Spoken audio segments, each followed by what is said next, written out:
Hey everybody, how's it going? Sorry about last week's episode. The file got corrupted in case you didn't get to see the live that we did. That was our test run. But welcome to the Top 3 Views podcast. Which none of you guys watched it, by the way. Yeah, there wasn't a lot of views on it, but it's cool. We ain't hating on you guys. You can always go back and watch it though. Hit like and subscribe. But welcome to the Top 3 Views podcast. Episode 7. I'm here with Matt. And he's here with Jerry. I was expecting it to say. I know. I was gonna, like, were you want me to say it? But I was like, I said my own, so I don't know. That's cool. We're still gelling. But yeah, so welcome back. We missed you guys. We sort of seen you guys, but it was through Zoom and it was different. But now we're back. He's real. I'm real. These hands are real. There's no divide here. Imagine this is two screens. Two screens. Yeah, this is two screens. We're just but anyways, as you guys know, sometimes we like to get a little bit of celebrity gossip or celebrity news. And if you guys don't know, Offset. What happened with Offset? He was detained. So we'll have a video right here for you guys. But apparently he was detained by police officers near a Trump supporter, like near a gathering of Trump supporters, and a passenger was arrested and charged, but he wasn't. So I'm not too familiar with it, so let's see who got charged or what happened. So it looks right here, rapper and husband, okay, we're not gonna read that, but Beverly Hills Police Department issued a statement on Twitter about the incident, noting that Offset, whose real name is, it's irrelevant, was not arrested, but that his passenger at the time was arrested, only 20 years old, and taken into custody and charged with carrying a concealed weapon and carrying a loaded firearm in public. So, if you guys have been watching the video, as we've been talking, or I've been talking, like, it's crazy because he was just, like, for instance, if you were in that situation and they tell you to put your hands on the wheel, and say you really felt threatened, like, and they say, okay, now put your... Let's watch the video real quick, then we'll talk about it. All right, go ahead. And they said his passenger was waving a gun. That's why he got pulled over. So, but let's see. So you guys already saw it. So let's you guys are watching it now, actually. And then we gotta mute it. Oh, actually, I think we played the volume enough.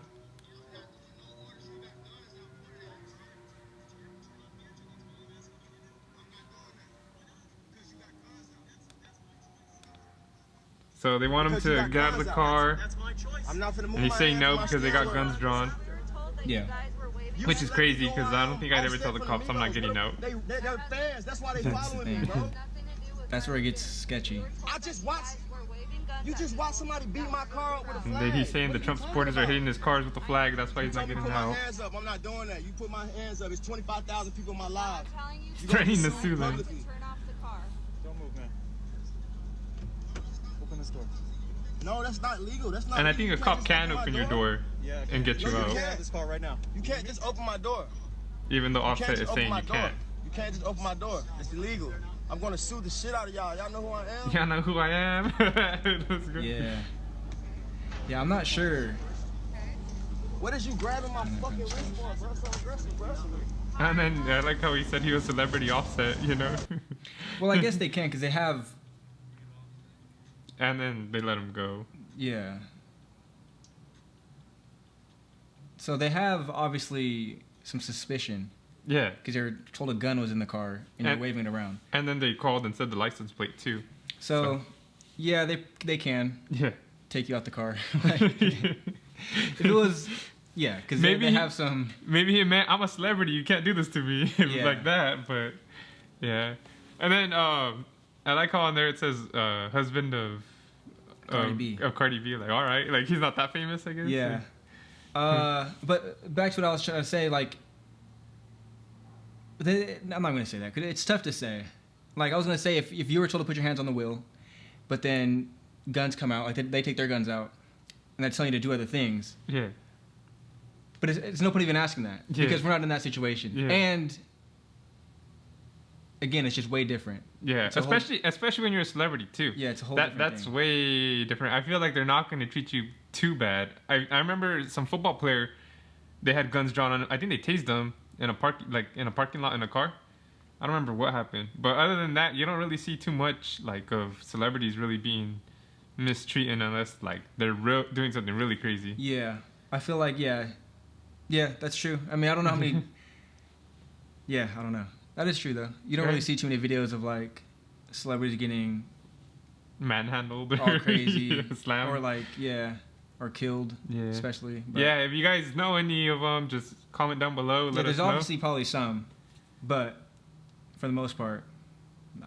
Yeah, and then I don't know. I feel like they should have took him out all crazy because they said there was guns there. I feel like if I was in there, like let's just say Matt was pointing guns at Trump supporters, I feel like they would have snatched him out, slammed him to the ground. They would have snatched me out, slammed me to the ground, and then go from there. I don't feel like they'd be talking to us all like. But you know what's weird to me? You know what I don't understand? Huh? Like, and I'm not against cops.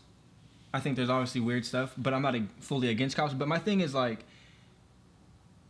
why? If someone like you have a gun, or say you don't have a gun, but say someone says you have a gun. Yeah. Or say I call the cops and say like this dude has a gun in his car. I've seen it.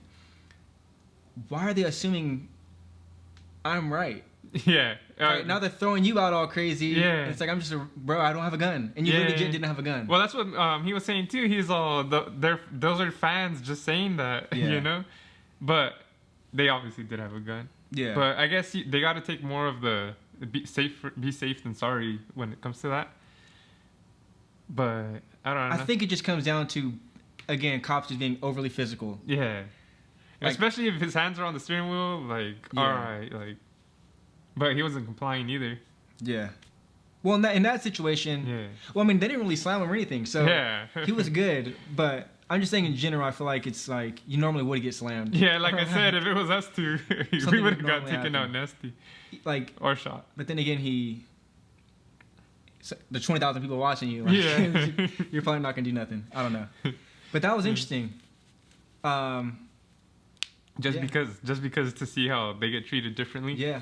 But also, it's also good. Like you should start recording. Yeah. I mean, if you, not everybody has a following, obviously. So if you don't, then no one's probably gonna be watching. Yeah. But if you do have some sort of following, like it is good. It's a little extra protection for you, I guess. But if you are guilty, maybe don't record, like, because you're gonna be showing all this stuff. Yeah. Be like, nah, I didn't have no gun. The live is all showing like them pulling hella guns, just like. Yeah. That's true. So it depends. If you know you're innocent, or if you feel like your life may be in danger.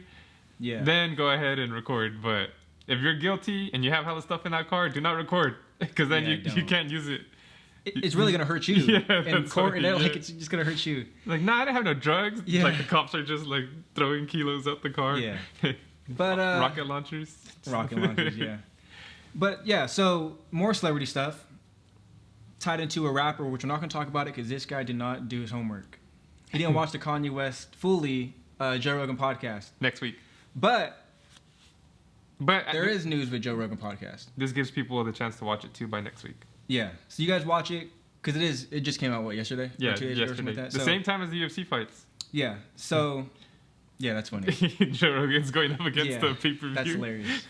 But anyways, we thought we weren't going to get that interview or that podcast or whatever because Jamie, if anyone's unfamiliar, he's like the tech guy, string guy, producer guy that is the fastest guy I've ever seen to pull stuff up for Joe Rogan. Not like running wise. Yeah, no. He ain't no Henry Ruggs. Yeah, he's not Henry Ruggs, not Usain Bolt. But anyways, he apparently got COVID, a mild case, which is good. And he seems like he's good, so he's healthy, or he's getting healthy.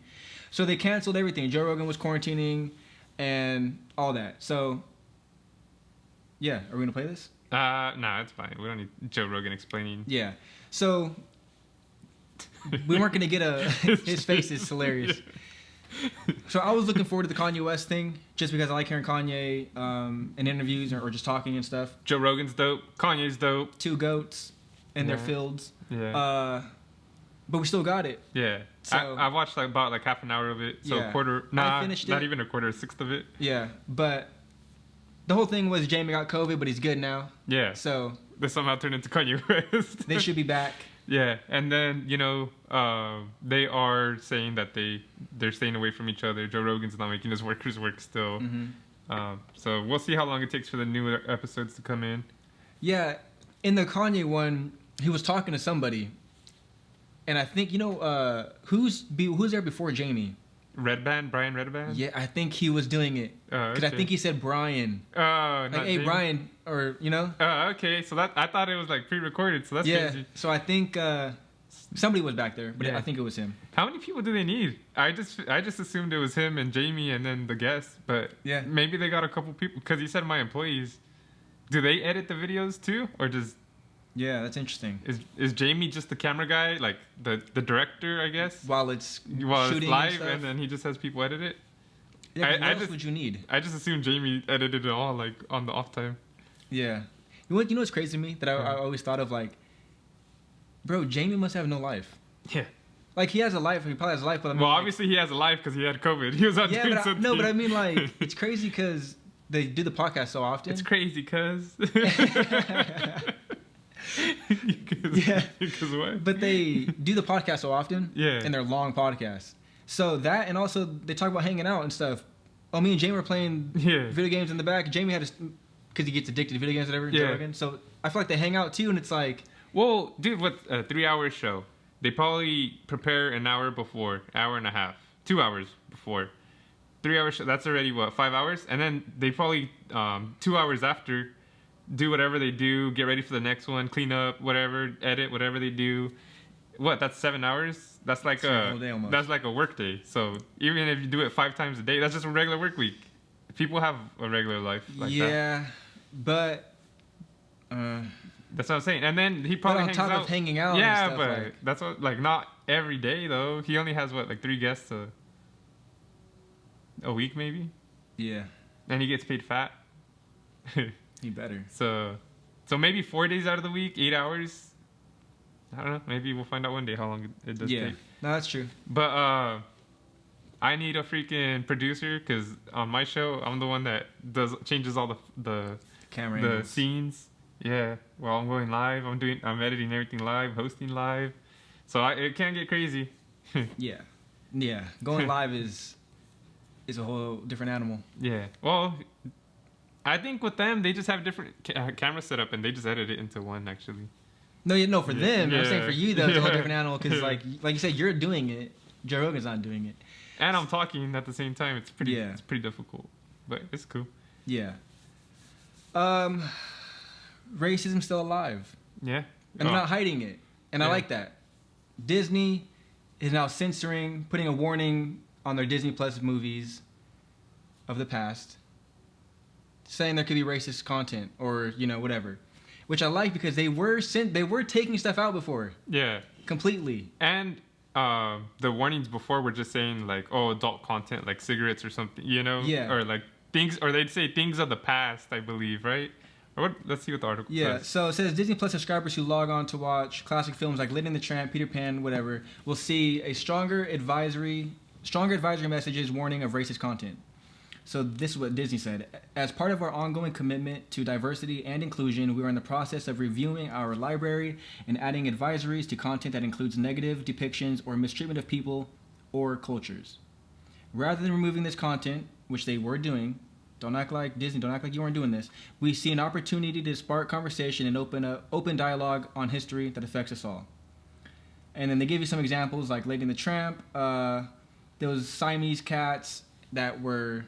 it says anti-Asian stereotypes. I don't know why it says anti. I think it was just Asian stereotypes. Yeah. But, and there's plenty of movies where, like, I don't know if they were all films, but those, like, The Crows. It was like... Let me see The Crows and, the literal Jim Crows. But, I think it does say that. The literal Jim Crows, though. Oh, yeah, right here. It adds the leader of the group... Dumbo. Is Jim Crow. Yeah, exactly. Which shares the name of... Obviously, we know Jim Crow. And the black workers, which in the movie you see they're like they don't look like humans. They look like they're just blacked out. They're just like kind of like those mannequins. They're like mannequins and they're like just blacked out. So it's very weird. But then I guess some of the lyrics on there say, "When we get our pay, we throw our money all away," which I thought that was more nowadays. I didn't know that was like such a stereotype back then. But if obviously that's just saying like they don't value, like they just buy I'm assuming they probably saying they just buy beer and freaking all the like stuff you don't need. Like instead of saving your money and investing in good stuff, they're just throwing it away basically. But either way though, there's a bunch of like Peter Pan portrays Native people in a stereotypical manner that reflects neither the diversity of Native peoples nor their authentic cultural traditions. Yeah. So what do you think about that? What do you think about them keeping it? Just showing a warning, bringing attention to it instead of cutting it out. I like it because, like you said, instead of trying to hide it or trying to say that, you know what, we were never like that, they can at least bring it to attention, and they're now saying like, you know what, that was how the company used to work. That was the times, but instead of using that as an excuse, we're here to say that it wasn't okay. Yeah. But we're not going to hide it, because if you hide history, then it's going to repeat itself. That's the worst. Yeah. I don't want to, like, that's the worst thing. And I don't feel like people understand. Like, I don't ever want to live in a world where we forget the bad. Yeah. Because life isn't all good. And don't pretend like it ever was. It never was. So, I like that. Yeah. I actually really like that a lot. Yeah, me too. Well, I don't like the racism, but I like that. No, yeah, I like that. Obviously, I don't like the racism either. But I like that they kept it because it needs to be shown. Yeah. Disney isn't this perfect thing. Yeah, and everyone knows too. Like it's not like no one knows that. Like, oh, what, they had this back then? No, exactly. It's like everyone knows. So why try to hide it? And for the little kids that don't know. Now you know. I mean, now you know. Like, it's history. Like, you need to know. I was going to quote Biggie Smalls, but... Nah, I got it. I caught that. But you know more about this than I do. Yeah. So what about the murder hornets that they found in Washington? What is it? Well, I guess there was a nest. They found a nest there, and... Well, you know what? This video actually says from CBS. You want to watch the video first, and then... There, this one. Yeah, go ahead. Well, I mean, have it downloaded on this tablet. Might as well use it. So, and I think we can play the audio on it, dude. Well, I won't play it on here, but like on the actual footage.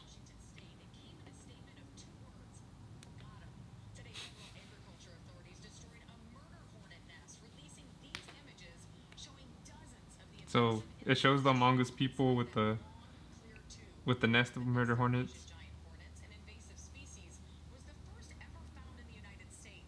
It's crazy how big they are. Yeah. Got them on a leash right there. Oh, yeah. Turtles. Is that the transmitter? Anyway, so yeah, they said they found them. They tracked them with dental floss, and they cleared out the nest. It's hilarious because they're like wearing these crazy suits, the Among Us suits. Yeah. And like Matt was saying, what were you saying about the? Yeah, cool. Because he brought it up the first time when the first video. Like, he was saying how the people aren't wearing anything, like, besides their regular clothes. For what? For the sarcophagus opening. Yeah. For the 20, showed you guys. The 2,500-year-old. Yeah. That coffins? We showed you guys, and nobody was wearing anything besides. Did some people have masks? Yeah, but that was more for COVID, and that was only COVID. A little bit. That was just the main guy. Yeah. And he had it. I think he had it like halfway. Yeah, and there was people that were right up in the thing and weren't wearing anything, and he was saying like, for other things, like they have to wear like a hazmat suit and this and that, and then like they do it for the hornets. Yeah. But they don't do it for the. Well, I guess murder hornets can spit venom, and that's why they wear the face covering. Well, yeah, no, they should wear it, but it's just like they should have wore it too, just in case. And don't they have like the most painful sting? Oh, I don't know, but I think know they're crazy. They have one of the most painful sting, and then it's crazy because like they said, this is the first case in the U.S. of an actual nest being there and being cleared. And murder hornets are bad because when were they brought up? Like 2 months ago, 3 months ago, that they were coming from Asia. And that, I mean, I feel like it was the same thing with COVID. Like, it was like the flesh version of COVID. Like, that's what people were saying. Like, like China gave us COVID. Now they gave us these hornets. Yeah. But my thing is, how'd they get here? In containers, I think, of like with fruits and vegetables. I don't know, like something like that, or in a shipment maybe. Yeah, but yeah, they're not good because they kill bees. Yeah, they kill bees. Did you see the video of them clearing out the nest? No. It was like 30 murder hornets versus like a whole nest of bees. Oh, you mean the hornets clearing out a nest? Yeah. Well, no, not a nest, but I seen them like kill a bee or something. Yeah. Oh, well, dude, they cleared out the whole nest. It was crazy. Like they're attacking them. I remember one like it showed them like body slam one and then like bite its head off. Yeah, that's insane. They look like a war movie, dude. Like there was a bee crawling out, all like messed up. Bro. So yeah, so they found the first nest. Hopefully that was the last of it because bees are already going extinct. But my thing is, they should have known nests were gonna be made. Yeah. Well, if only one somewhere. If only one bee was like found or two bees, you know. Yeah. It is crazy how they like out of nowhere they just got here though. No conspiracy at all. Just saying like they've been in Asia so long that I think the only reported cases were there and then in northern Canada. What is it, British Columbia? And this whole continent. You know what I don't get though? Huh. Does Asia or China or whatever, do they not have honeybees? Since there's so much hornet, since they have hornet or whatever they're murder hornets, like, do they not have honeybees? I think they do, but I think the bees like swarm them and they like vibrate and heat up on them. Well, I seen that, but I mean, like, I don't know. Yeah. I really don't know. I just find it crazy, like people were, because obviously here the honeybees is already an issue. Yeah. Like being like dying. So if we add hornets on top of that, like obviously, like little Terminators trying to get them, it's gonna be crazier. But I mean, I guess who knows? I guess. Yeah, who knows? Not me. Yeah, not me. Movie theaters. We've talked about this a few times. Them closing. Will they survive? All our fans that watch, you guys should appreciate all our callbacks. Yeah, we follow the story until the end. All our Easter eggs. Yeah. So, anyways, AMC is doing this thing where you can host a private movie showing for $100, up to 20 people, and you get to pick a movie, and plus tax. It says $99. It says plus tax. Plus tax. You're definitely getting taxed. But that's pretty cool, though. Yeah. I mean, that's smart on their move, because some people don't want to go to the movies to be with randoms. Yeah. But I'll go to the movies if I know my family's here and we're all been safe, or we know we don't got COVID. And it says 20 people max. So technically, we can rent out the theater for $100, just us two, and watch whatever they have, or do a podcast in there. Yeah, I know, that's what I was thinking right now too. Have a live audience, like just everyone. Which we could, because a movie lasts 2 hours, so you know we're in there for as long as the movie's on. Can you turn the movie on, but can you mute it so we can do a podcast? Yeah. So what? 20 people, $100 plus tax. That comes out to $5 a person, which is not bad for a movie at all. At all. Is it a brand new movie or? So that's the weird thing. They have like new movies in there, like some, like War with Grandpa came out this month. Tenet's a big movie, so that came out like last month, I think. I haven't seen it yet. I want to watch it. Yeah, same here. But a lot of older ones, like Hocus Pocus. Obviously it's Halloween time. Yeah. Addams Family, Halloween time. Yeah, so they don't. They do give you a lot of options. They got Two Hearts. Never heard of it. Yeah, I've never heard of it. Addams Family 2019. Yeah. Alta Battle Angel. What? Alita? Yeah. It's Alita. Broken Hearts Gallery. Come Play. The Empty Man. Hocus Pocus. Honest Thief. How to Train Your Dragon. Jumanji: The Next Level. Like, bro, like those are good movies, but I'm not gonna spend $100 to have everyone in there. Mm-hmm. Jurassic Park. Monsters Inc. The New Mutants. I haven't seen that, but it doesn't sound interesting. The Nightmare Before Christmas. Shrek. Tenet. Okay, that's a good one. Yeah, that's a one to have on there. And The War with Grandpa makes sense just because it just came out. Yeah, but a lot of these are kid movies, like a good amount of them. Or family movies. So maybe a kid's birthday party, or not birthday party, but like, I don't know, a birthday party. Yeah. But there's no, I don't know. Nightmare Before Christmas, people like that, watching that every year. You have never seen it. You know, I've never seen it. Josh Jacobs wore cleats to. Yeah, he did. To commemorate that, but they got the actual pictures of it. Yeah. But I don't know. It'd be sick if. Did we talk about it? If you could rent it out to watch like football games and stuff. I feel like we did. We did on. Watch a boxing fight. Watch the UFC. Yeah. So, due to popular demand, our current availability for showings are 10 days out and require payments 7 days out to secure rental. So you gotta pretty much preserve it 2 weeks before and pay a week before. Yeah. So it's pretty cool. I wish they had better selection of movies. But there's not really a big selection of movies out, anyways. That's true. But even the older ones. Give me better older ones. Yeah, give me recent new ones and. Yeah, like. It's cool though. like I said, it's still cool that this is even an option. Yeah. They say for birthday parties. Yeah, I guess. Can you bring your own food? Yeah, I know. That's what I was thinking too. I feel like you can't. I feel like they're not gonna let you do that. They need their money. Are you like, you know? Are they gonna sell me birthday cakes there? I was gonna say a cake and like I don't know. Or at least cupcakes with like individual candles. Yeah. The game's not even showing, bro. Oh yeah. I've been trying to watch it this whole time, but yeah. So I don't know. I like the idea, but I don't like the implementation so far. Yeah.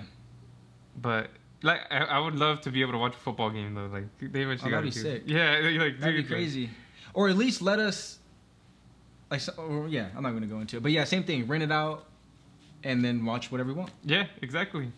Get some cable up in there. Yeah, like cable bill's gonna. Oh, I think they charge a lot because it'll be considered an event.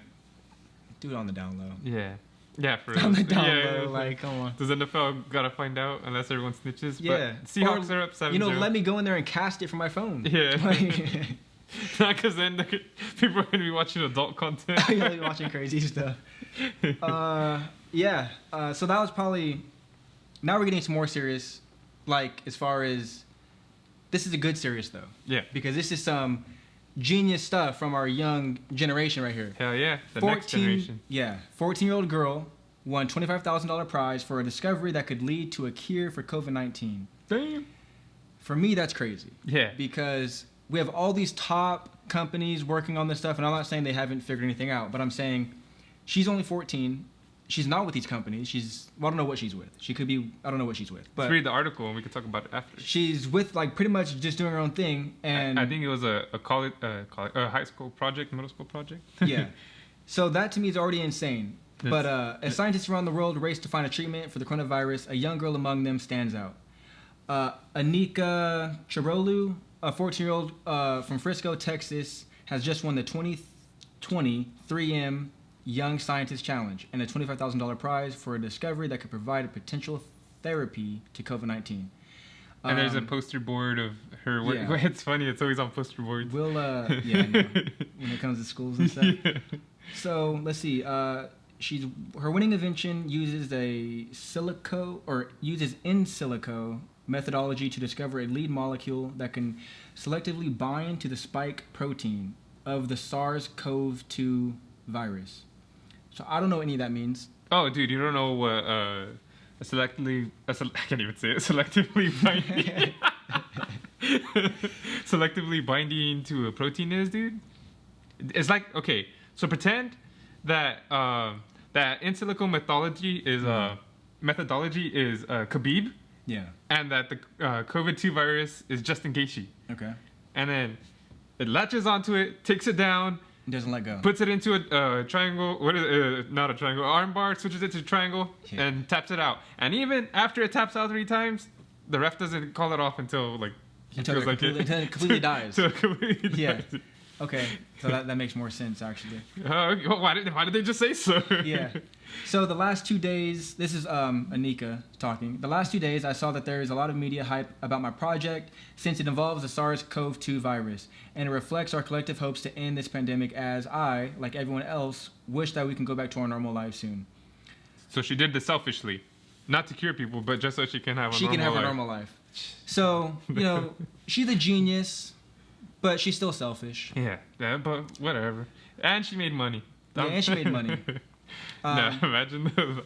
But that's crazy though. It's dope. That's sick. Yeah. And the thing is, $25,000, right? And it says she was in 8th grade. She needs much more money than that. Yeah, I know that. If this leads to something else, she needs much more money than that. And it says originally this wasn't for COVID.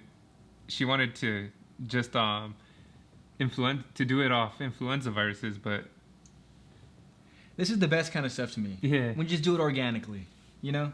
So I pretty much want to quote her on this because I think she should get as much attention as she can because this is pretty dope. So after spending so much time researching about pandemics, viruses, and drug discovery, it was crazy to think that I was actually living through something like this, Anika said. Because of the immense severity of the COVID-19 pandemic and the drastic impact it had made on the world in such a short time, I, with the help of my mentor, changed directions to target the SARS-CoV-2 virus. See? Nope. Nope, what? No, see, look at this. She's selfish. With the help of my mentor, but refuses a name. Yeah, for real, you can't name your That's my mentor. credit. That's my 25K. That's hilarious. Shout out to her. Let's see. That is crazy. Anika has an inquisitive mind and used her curiosity to ask questions about a vaccine for COVID-19. Dr. Cindy Moss, a judge for the 3M Young Scientist Challenge, told CNN. Her work was comprehensive and examined numerous databases. She also developed an understanding of the innovation process and is a masterful communicator. Her willingness to use her time and talent to help make the world a better place gives us all hope. All. She says her work's not done, though. It ain't over. Her next goal, she says, is to work alongside scientists and researchers who are fighting to control the morbidity and mortality of the pandemic by developing her findings into an actual cure for the virus. I liked how that rolled off the tongue there. My effort to find the lead compound to bind the spike protein of the SARS-CoV-2 virus this summer may appear to be a drop in the ocean. Nah, I feel like it's bigger than that. Yeah. That's you being humble there. But still adds to all these efforts.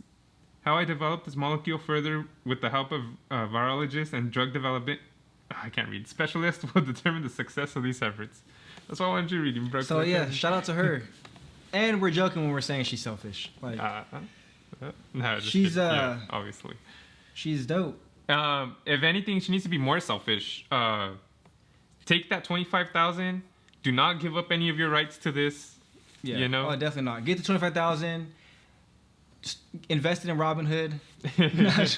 Invested in the company you're working with for the cure, straight up.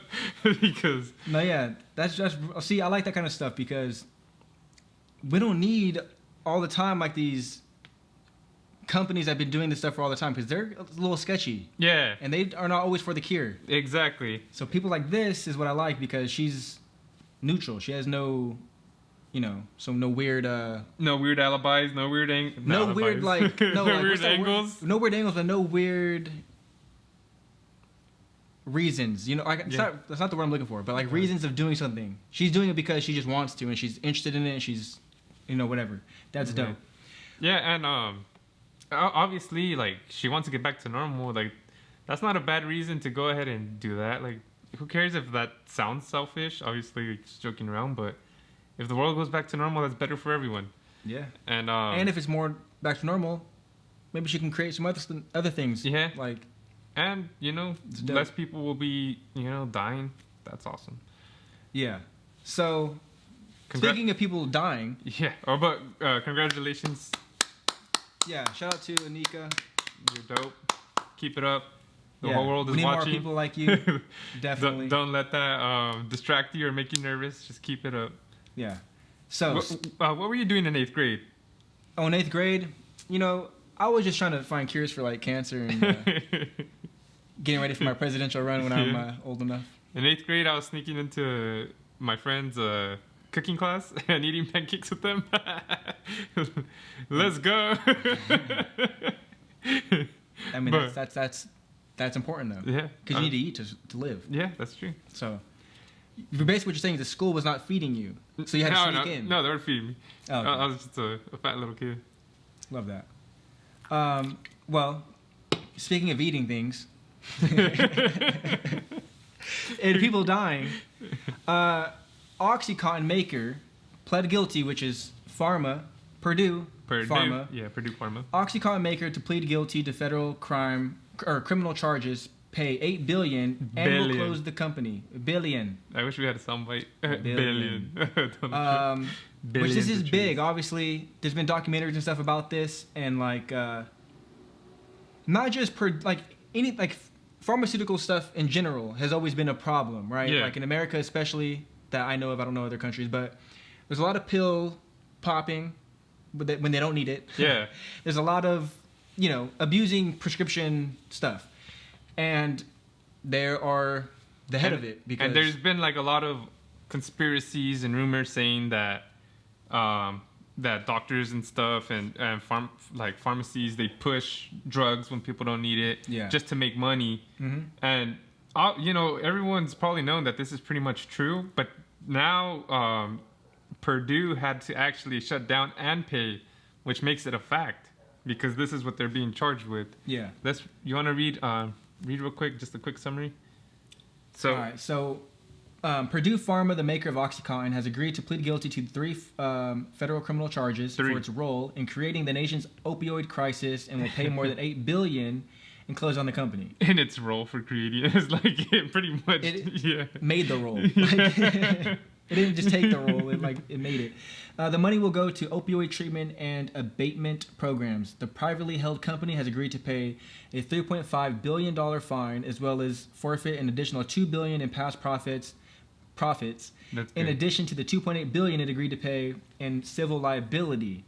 So I'm glad that they're taking away their money, because I would have been pissed if they just shut them down and like they got to keep the billions. So the company doesn't have $8 billion in cash available to pay the fines. So Purdue will be dissolved as part of the settlement, and its assets will be used to create a new public benefit company controlled by a trust or similar entity designed for the benefit of the American public. Yeah, right. They're just gonna make another one and do the same thing. So this doesn't make sense to me. So normal people, you need to pay. Yeah. It doesn't matter if you can't afford it. Yeah. Well, no, if you get sued and you don't have no money, you don't pay anything. But my thing is, my thing is, if you can't afford to pay it, jail time. Well, eventually you'll be able to afford to pay it. Yeah. You're making money. So let's put you on a payment plan. On a payment plan, yeah. And but also, of course, they need to go to jail. Yeah. That's the biggest thing. They killed hella people. Forget the money. Yeah. Forget closing down. If I go and give everybody a bunch of pills, and they die. It's like fentanyl. Like, let's just say fentanyl. I'm going to jail. Because fentanyl is hella popular right now. Yeah. Like, so, it doesn't make any sense to me. Yeah, the poncho fell. Yeah, I know, it's messed up. You just get a fine that you don't have to technically pay because you don't have the money. Yeah, so at the end of the day, this still, again, we're talking about, like, last time talking about justice, and this isn't it, because OxyContin is still going to be made. Yeah. That's the thing. Well, look, if you finish reading it, the new company will continue to produce painkillers such as OxyContin, as well as drugs to deal with opioid overdose. Yeah, so it's still, like, nothing really changed. That's the issue with this. And to me, it's just, I don't know.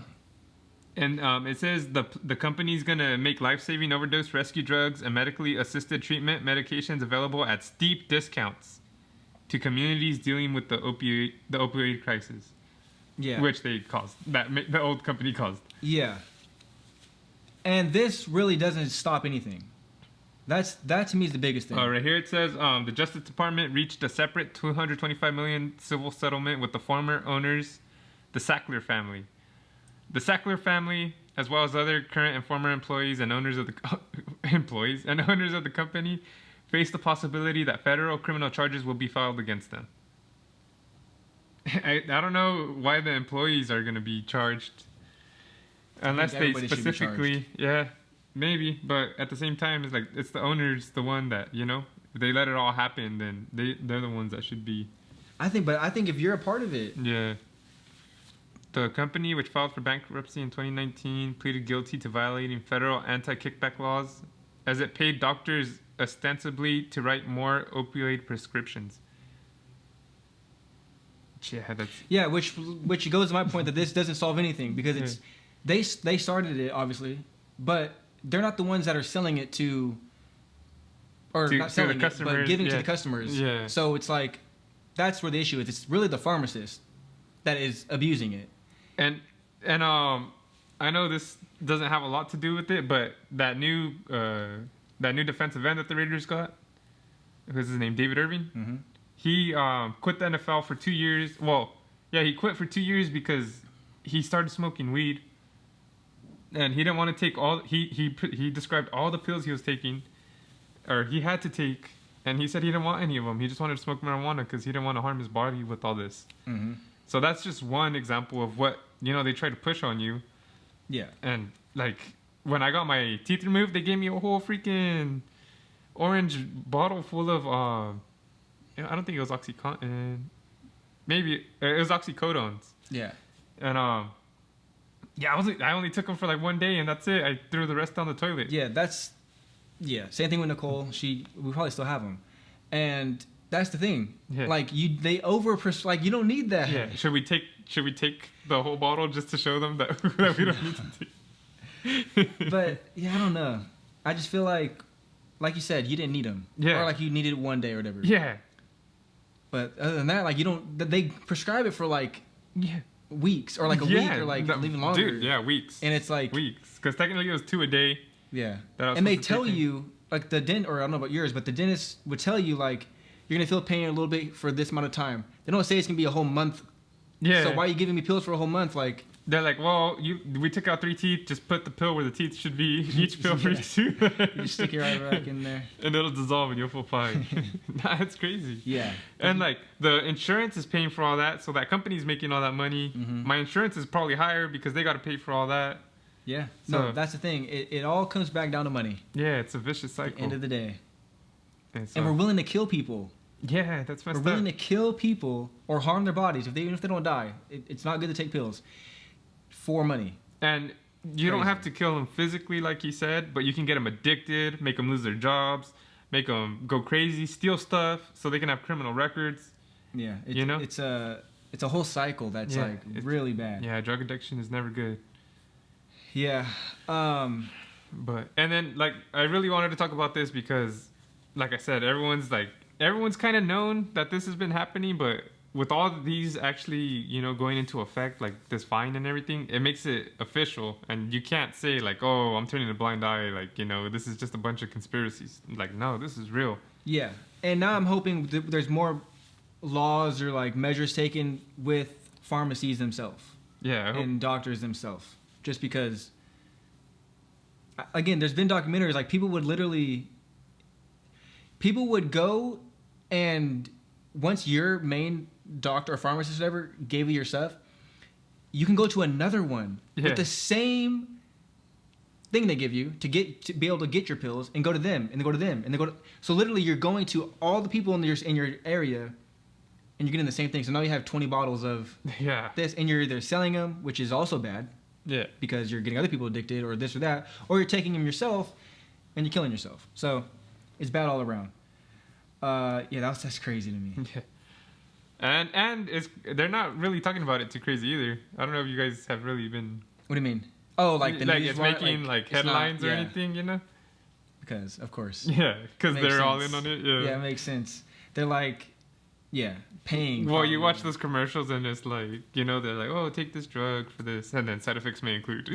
Obviously they're in on the drugs too. It's gonna include 10 different things. Possible suicide. That is way worse than what you're actually trying to cure. Like, I just have a headache, but bro, I'm want to commit suicide now, and like it's like, here's an antidepressant medication. Yeah. And you might hit like possible side effects, suicidal thoughts. It's like what? It's like this. It's like the exact opposite. Yeah. Before we go on to sports, I had 2 other things I want to talk about. Matt, Skip. You want to talk about them? Yeah, go ahead. Oh, okay. 545 parents of kids that were detained, like held illegally, or not illegally, but that were like from immigrants that came here illegally, supposedly, that ICE has, can't be found. And our first episode, we talked about this, but they're now saying that it's 545 of them. Trump supporters are actually trying to spin this and say that their kids were smuggled here illegally. That's why the parents can't be found. No, Trump is saying that. Yeah. So that's probably where they're getting it from. Okay. Well, both. Because Trump said it in the debate. Yeah, and that's why they can't be found. But I'm sure that's not just where they're from. I'm sure it's that, and the fact that they got separated from their parents and they sent them away to Central America too. I think they said they sent them to Central America, not even Mexico, back where they came from, like to El Salvador or somewhere, Yeah. My thing with that is like, even if they all were smuggled in or whatever. Yeah. Even if that was the case, my thing is, that means you need to keep the kid. Yeah. And on America, so we can find their kid or find their parents. Why are you sending them somewhere else? Oh no, they're keeping the kids. They're sending the parents. That's why the kids are here without parents, because their parents got sent back. But the kid is just. Yeah, so that's the weird thing. I don't know anything about it, but what I'm saying is, okay, so let's just say I snuck into America from Mexico. I had a kid here. So now my kid is legal, but I'm not. They arrest me and my kid. They send me away. Either keep me here with my kid and find some way to do something to me if that's what you really want to do. Or let's just say my kid was smuggled illegally too with me.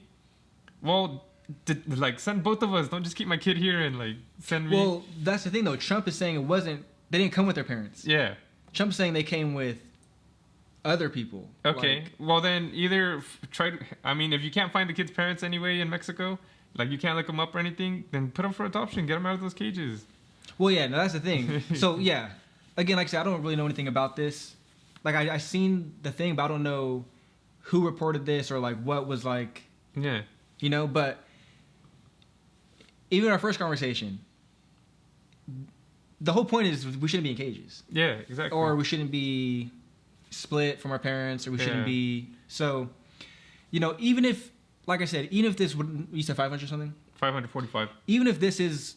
Like, even if Trump is legit with what he said about this situation, I don't care that you are, because the people that were... Do you know where their parents are? You still split them. Yeah. And that should have never happened. You still put them in cages. That should have never happened. Okay, Obama and Biden, they had the cages first. Yeah, whoever built That's them. irrelevant. Yeah. You still did it too. I don't care who else did it. Yeah, exactly. So, it's still going on under your watch.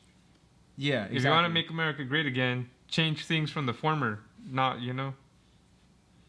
Well, but he thinks things are great. Yeah, I know, that's what I'm saying. You're supposedly making America great, but then you complain about stuff from previous presidents and change it. Yeah. Don't just say, "Oh, that sucks." The person before me did that. They're the reasons you should be mad. Well, they make us happy, you know. Yeah, I don't know. It's crazy. So, but since we're talking about the president and debates and stuff. Do you think Kanye has any chance of being president? Of winning? Yeah. No, I don't. Do you think he has any chance if he was able to run like a full time like everybody else? The next one? No, I don't think so. He has no chance of winning unless he changes things drastically, like his politically wise or campaign wise. I don't see it. But I didn't see Trump winning either. So that's the weird thing about it. It's like I can't say never say never. Who knows? Because everyone thought Trump was crazy too. Yeah.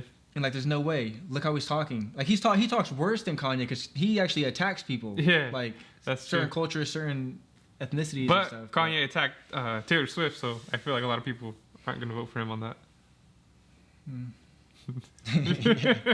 But I don't know. I don't think he's winning this time either.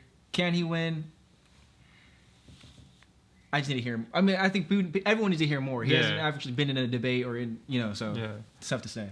So let's see him help some communities more and stuff, and see what goes on.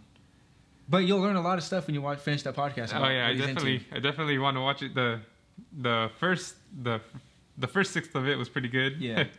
So I can't wait to watch the rest. And this is something else Matt skipped. It was before the serious topics. This is a not so serious topic, but this is a real question. I don't want to let him look now. I'm about to tell you. Yes, you did. All right, what is it? Okay, so. Do you like peanut butter and jelly sandwiches? Oh, yeah. Hold on real quick. The reason why I skipped it, let me tell you why I skipped it. Because I forgot I had to follow these notes and not what's on this computer. So I started just following this. But I did skip it. Okay. Peanut butter jelly? I lay out the questions in a certain order, and I have them. If we got to read about them. Like this one, obviously, I don't have a tab, like stats about peanut butter jelly. Yeah. But, so do you like peanut butter jelly sandwiches? Yeah. I used to, for sure. Yeah. I don't really eat them too much now, but yeah. Did you ever get them in school, like those Crustables? Of course. Those are fire, right? Mm-hmm. Those are fire. Mm-hmm. Anyone that says no, you're crazy. You're crazy. But, and a peanut butter jelly sandwich, if I have one now, it's still fire, dude. Like, I can't have... Yeah, I haven't had one, but it probably still is fire. I can't deny a peanut butter jelly sandwich if there's ever one. It's a classic sandwich. And it's not, unhealthy. It's not too bad. But the real question, though, that I wanted to ask was, do you like strawberry jelly or do you like grape jelly? I honestly like both. You like both? Yeah, why? Is there one that you don't like at all? I like strawberry jelly better. But you like grape? But I don't mind the grape. But if I haven't had it in so long. So if someone said you can have this grape jelly or the strawberry jelly, I'm taking the strawberry one. You want to take the dingleberry jelly? I ain't Odell. Yeah, I haven't had one in so long, so I don't know. But I think I would lean towards strawberry in general with everything more than I would grape. So maybe same thing applies. Grapes are fire though.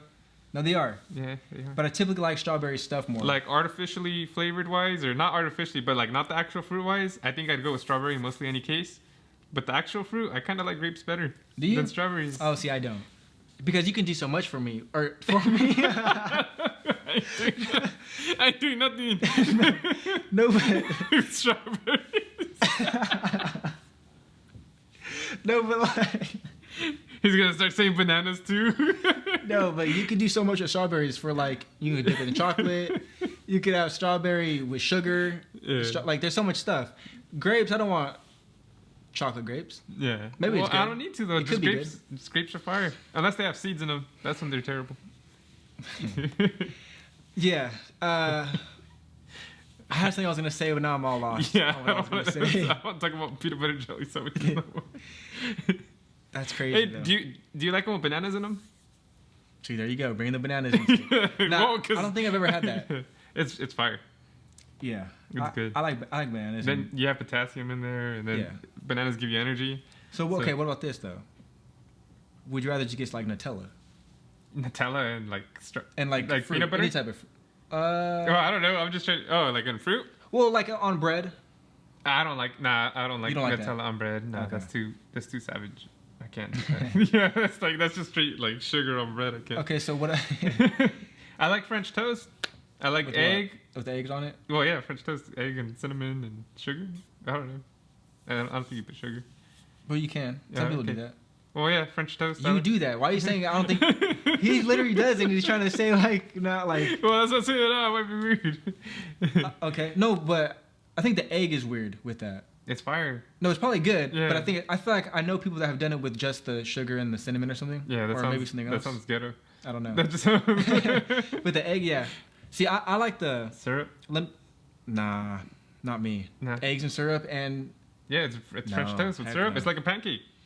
I don't like pancakes that much. Okay. I like waffles, yeah. Waffles. See, waffles with peanut butter. Yeah. Yeah, they're good. Bro, whoo, don't get me started with that. Do you like chocolate chips in them? It's fine, but I don't need it. Yeah. You like blueberries in them? Fire. Yeah, but I don't need it. Yeah. But I do like it though. Yeah. I don't think... I have a coworker. He says any kind of food with fruit on it, if you eat it, that means you're gay. Bro, like literally, we tell him like we're like, oh, do you like waffles with like strawberries on them? And then he says, nah, if you eat that, you're gay. I'm like, what? Like That makes no sense. Yeah, I know. But, So does he eat fruit at all? yeah, but not on top of fruit. yeah. And he's older too, so I don't know if that's like a thing back in the day? yeah, like I don't know where that came from. Yeah, But that makes no sense. I eat fruit regular, Yeah. but I can't put it on food. yeah. So like, what do they mix in your stomach? Wow, that's interesting. Yeah, it's crazy. That's funny though, but yeah, it's just it doesn't make sense though. Nah, we got to put like a Disney card before I talk to him about it. Yeah, exactly. All Trigger alert. No, exactly. But what I do like to the toast thing, is avocado. I've never had avocado toast, bro. Oh, you got to. Yeah. Because you like avocado. Yeah, I mean, you should like avocado. Everyone like, should. But if you don't, you're weird. I know some people that don't, and you're all weird. They don't like the texture. You're weird. I don't know, it's good, but yeah. Yeah, it's good. That's the thing. You're weird because it's good. It's good on a lot of things. Yeah. Or like with a lot of things. Do you like pineapples on pizza? See, I do like pineapples on pizza, but I don't prefer it. Yeah, I prefer it. You do? Yeah. Yeah, I do like it. I'm not the one that's like, I need it. Or like, every time I get pizza, I want it. No. But I'm not opposed to it. Yeah. If someone has it, I'll still eat 10 pieces. Like, it's not gross. 10 pieces. Slices? Pieces, slices, cubes. Ice. But yeah, I don't know. What about, okay, you guys want to hear something crazy? I'm about to lose like 3 subscribers if I say this. Should I say it or not? What will I lose 3 brain cells? By hearing you say it. No, but Okay. you're just going to think I'm weird probably. Okay, go ahead. Or you're probably going to be weird with Nah, you're probably going to think I'm weird. I'm going to be weird with you after this peanut butter jelly talk. Yeah, shut up with your strawberries. All right, go ahead. Do you like tamales? Of course. Yo, what? Do you put anything on top of them when you eat them? Not fruit. I mean, it depends. So, I don't eat the pork or the beef. So if it's like I eat chicken. Mm-hmm. So if it's a chicken one. Do you eat it with tapatio or like sour cream? Yes. Yeah. Do you like ketchup on them? Weird. Yeah, see? That's where it's going. Yeah. No. I don't mind ketchup. I don't put ketchup on anything, honestly. Yeah. I don't mind ketchup on it. And I know it sounds crazy, but no. I mean, you put ketchup on a corn dog and it has bread and meat. You put ketchup on a hot dog, it has bread and meat. No. No. Yeah. No. Yeah, no. I know. That's not it. I'm sorry. Like, I like it. It's good. But I mean, I like it with sour cream too, and with the sour cream and that's the thing. Like, I'm not even mad at throwing cheese on it. It depends. Like because there's like cheese ones. Do you mean not like the slices of cheese? No. See, if I see someone put a American cheese or like any type of cheese, but it's like a slice, no. No, heck no. I need to see it crumble, on top or something. Yeah. But no, but those ones with cheese and jalapeno are fire, bro. yeah, no, they are. Yeah, those are fire. Those are fire. Like, I can have 2 of the regular ones and 1 jalapeno and cheese one on the side. So good. Fire. Have you tried just the corn ones, the sweet ones? Mm-mm. Tamales de elote, I think they're. Mm-mm. Yeah, they're good too. But I'd obviously prefer them with stuff in there. Yeah. How do we get to that? Because we're talking about peanut butter. Oh, weird. So we're talking about weird combinations or something. Yeah. Like that. And that was a weird one. Yeah, I know. I just wanted. But it's even like you like the ketchup on the eggs and stuff. Yeah. Yeah. See, well, he's a ketchup guy, I guess. Yeah, like, well, I don't mind it for breakfast if, like, you're talking about like scrambled eggs, right? Like. Yeah. With like potatoes or something. Yeah. Yeah. Like with chorizo, no. Do you with mix potatoes, it all? No, yeah, I'll put a little bit on top, and I mean, I don't like blend it all crazy. Blend it, just drinking it, like. No, but I'll just put it on top and just take little bites. Gotcha. Do you like ketchup on your fries? So I do like it, but I never get it. I prefer other things. Yeah, okay. I prefer ranch. Yeah. Ranch and fries, is that normal? Like, obviously, it like, is. I know it is, but like, really, is that really normal? Well, what is ranch for? A salad? A salad, I guess. What is ketchup for? A hot dog? Yeah. Or like, what is ketchup for? Like, what is it made? I don't know. Dude, everyone loves ketchup and fries, bro. Like, do you put your fries in a shake? No. No, okay. I don't know what that's got to do with anything. Because people do that. Oh. And that's a weird thing. Oh, yeah, okay. I thought you meant like blend. Oh, no. No, people do that. Into a shake. I don't do it, but. Nah, yeah, I know what you're saying. And the ice cream and shakes. Yeah, no, that's nasty. Well, that's nasty. Well, people like it, I guess, because they say like the salty and the sweet. Nah, together. Nah, that's too. You don't like salty and sweet? Nah. Chocolate covered pretzels? Nah, that sounds gross. Chocolate covered raisins? Yeah, I love raisinets, but I feel like that's sweet and sweet. Huh?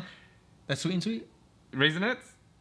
Yeah, I don't know. Raisins? Are you talking about like chocolate covered? Yeah, chocolate covered. Yeah. Oh, nah. Peanuts. Yeah. Nah. I'm just gonna say no. Screw that. All right. Well, speaking of chocolate covered nuts and stuff, right? This is something that just came to my head. Would you? Well, not really nuts. I know. No, but like not even nuts. And what I'm about to say has nothing to do with nuts. Okay. But good. it does have to do with body parts. Oh. Strawberries too. He's gonna start talking about strawberries. No. Would you be okay if your fiance now? Like, would you be okay? No, listen. Would you be okay with your fiance? Like, if she came up to you and was just like, I see this is this works, and I want to do it. Listen, you're not letting me finish because the faces you're making is making me laugh. Go ahead.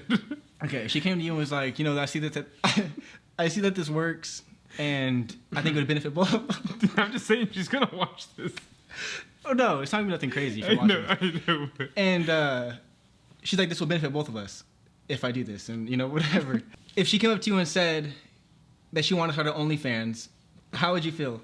And like, would you be okay with it? Would you support it, or would you be like, I think at first, probably I don't know. I think at first I'd probably be like, what the hell? Like, why do you want to like OnlyFans? You try to talk her out of it first. Maybe, or at least see why she wants to do it. And then it works. Yeah, I know. And then I feel like, well, it's your body, so you can do what you want.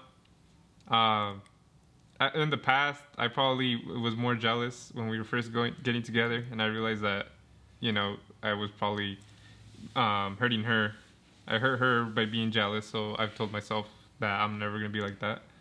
So I'd say, well, you know what? You can go ahead and do it. It's your body. You're an adult.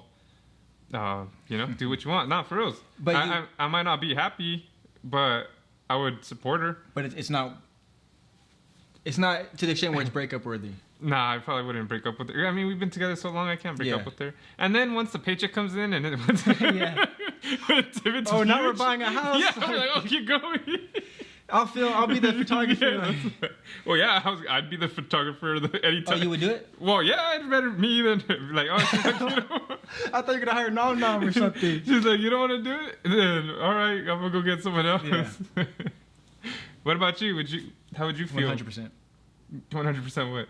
Oh, she's doing it. Oh, okay, it was like 100%. No, 100%. I think she should do it now. Yeah. Oh, okay. Well, the reason why is because for me, like, did you ask me this just so you can like make a segment of her like trying to get her to I'm about to promote her thing now. No. No, but I just look at it like, because you don't have to show your face. Yeah, that's true. So if you're worried about family or like friends, like obviously you don't want them to see it, but they don't have to know it's you because you're not gonna put your real name. You're not gonna, so literally, you know, cut the neck. You're just down below, and whatever. And a lot of people haven't seen my tattoos either. If like I were to do it, so they wouldn't even know it's me. Exactly. So I just feel like it's a way to make like, especially because it's so successful. It's not like a real risk of like you might not make it. Yeah, and even if you don't make it, like, oh well, like it's not like you like lost anything great. Well, except for like, you know, your privacy if you did show your face. Yeah. But like let's just say like you don't show your face how you were saying, and you make an account and you only get like $5. Like, well, you can always just delete it. Then that's it. You know, like it's not like you really like lost too much. And I'm also the type where like we all should be naked. Yeah. Like, so this is where this is going. Go ahead. But I mean, like, if we were able to, like, obviously we can't. Yeah. Because we're trained, if we see a naked girl, like, it's not just going to be regular. Oh, I'd be fine.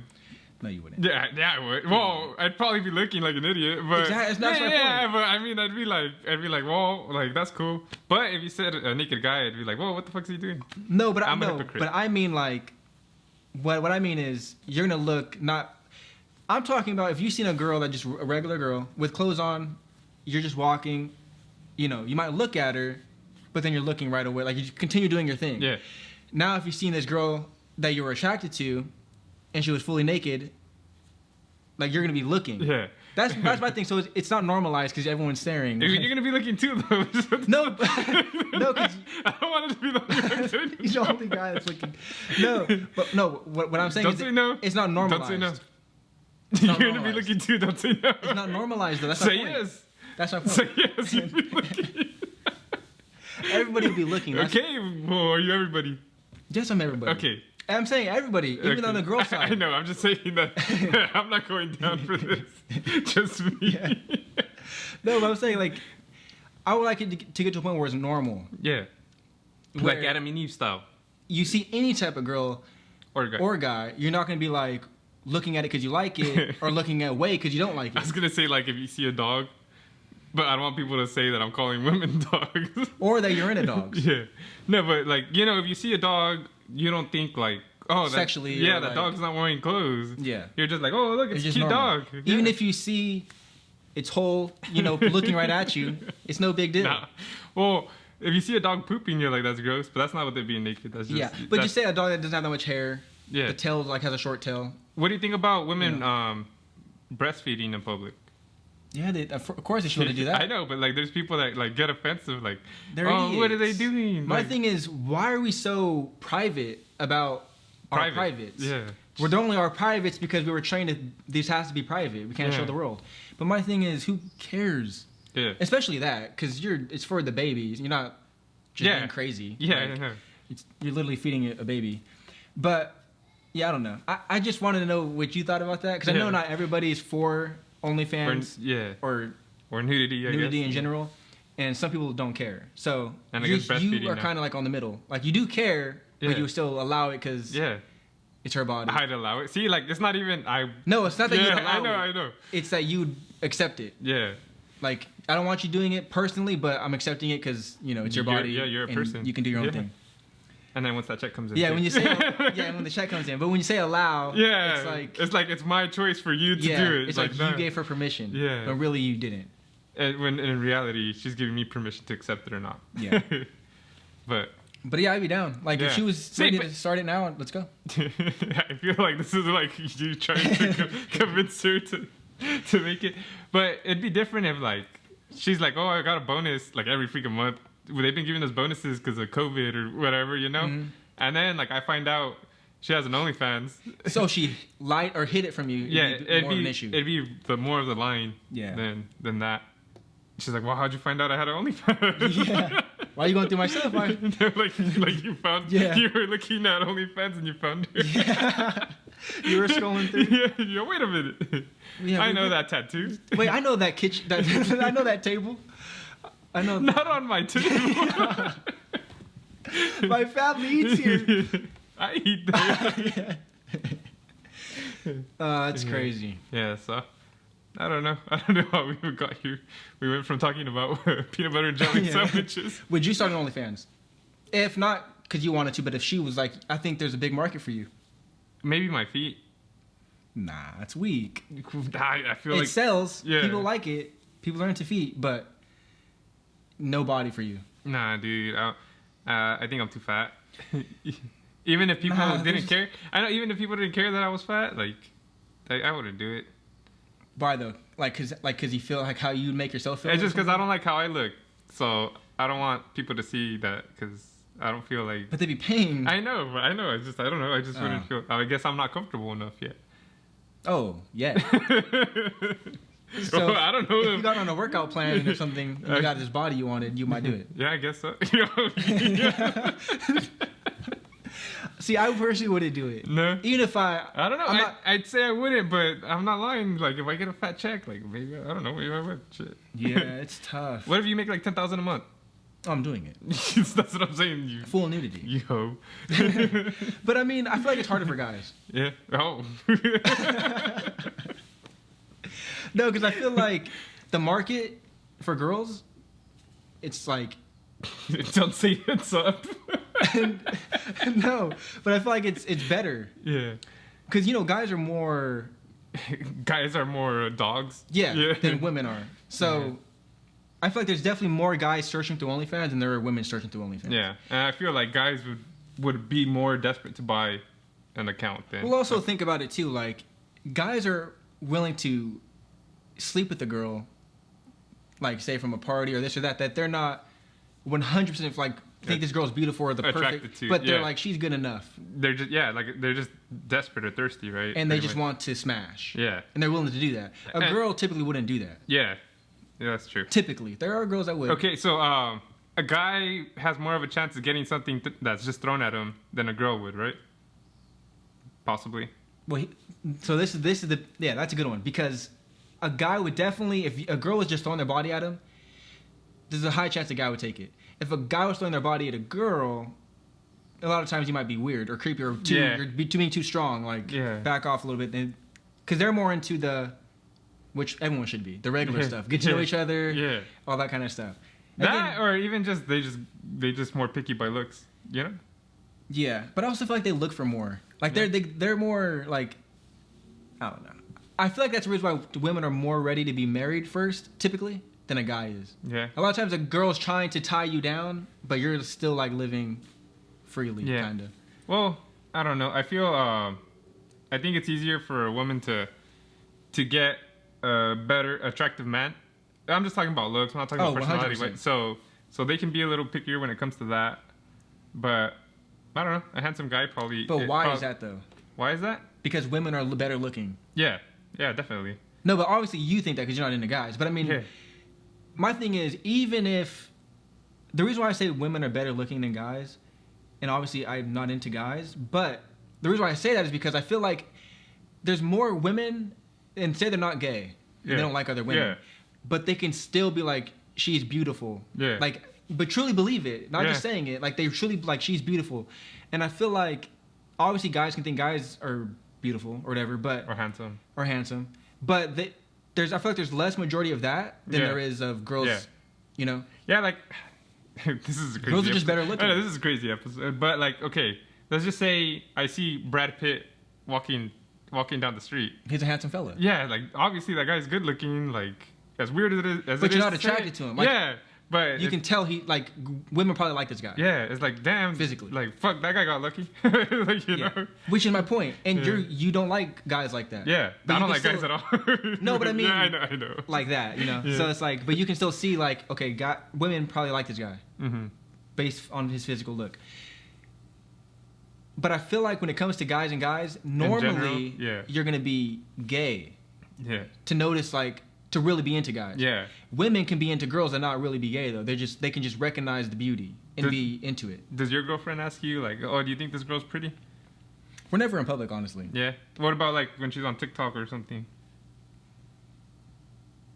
Mine doesn't.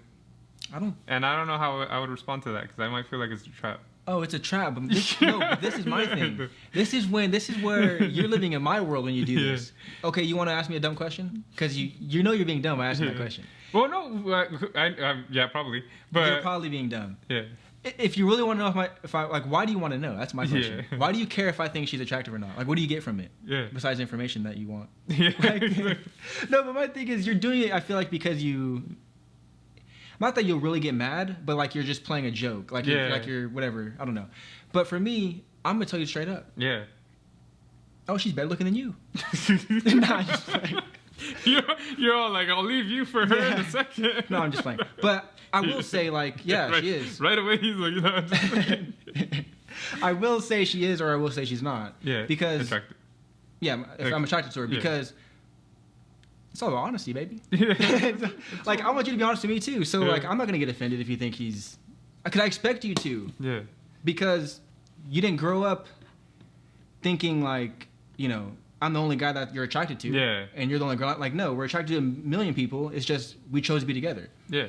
Oh, and it's not like, oh, now I'm with you. That means something shut off in my brain where I'm not attracted to people anymore. Yeah. No, it's just... I still choose to be with you. That's what it comes down to. But I don't know. That's a crazy conversation. Yeah. All from the food to this is a crazy conversation. Yeah, I agree. Let's dig ourselves out of this this potential hole that. Yeah. So let's move on to sports. Okay. Because sports can't hurt us. Yeah. But that talk. next week we're in jail. But people that did get hurt. Talk about UFC 254. Yeah. One of the biggest events of the year for UFC. At least the main card or the main fight. Yeah. A crazy fight. Yeah. So let's. All right, before we break into that, the Seahawks are up 20-7 in this game against the Cardinals. The Cardinals had an interception and they were at the end zone. I don't know what the heck happened there. Super Bowl, like, did you not learn to run the ball on the goal line and not throw it? I know, but no, look, dude, they didn't score off that. Remember, they intercepted it and ran tackled. And they didn't score. I know, but they didn't at least get a field goal. Oh yeah, that's crazy actually. But all right, UFC. Sorry guys. It's all right, like sports. Okay, I can't find.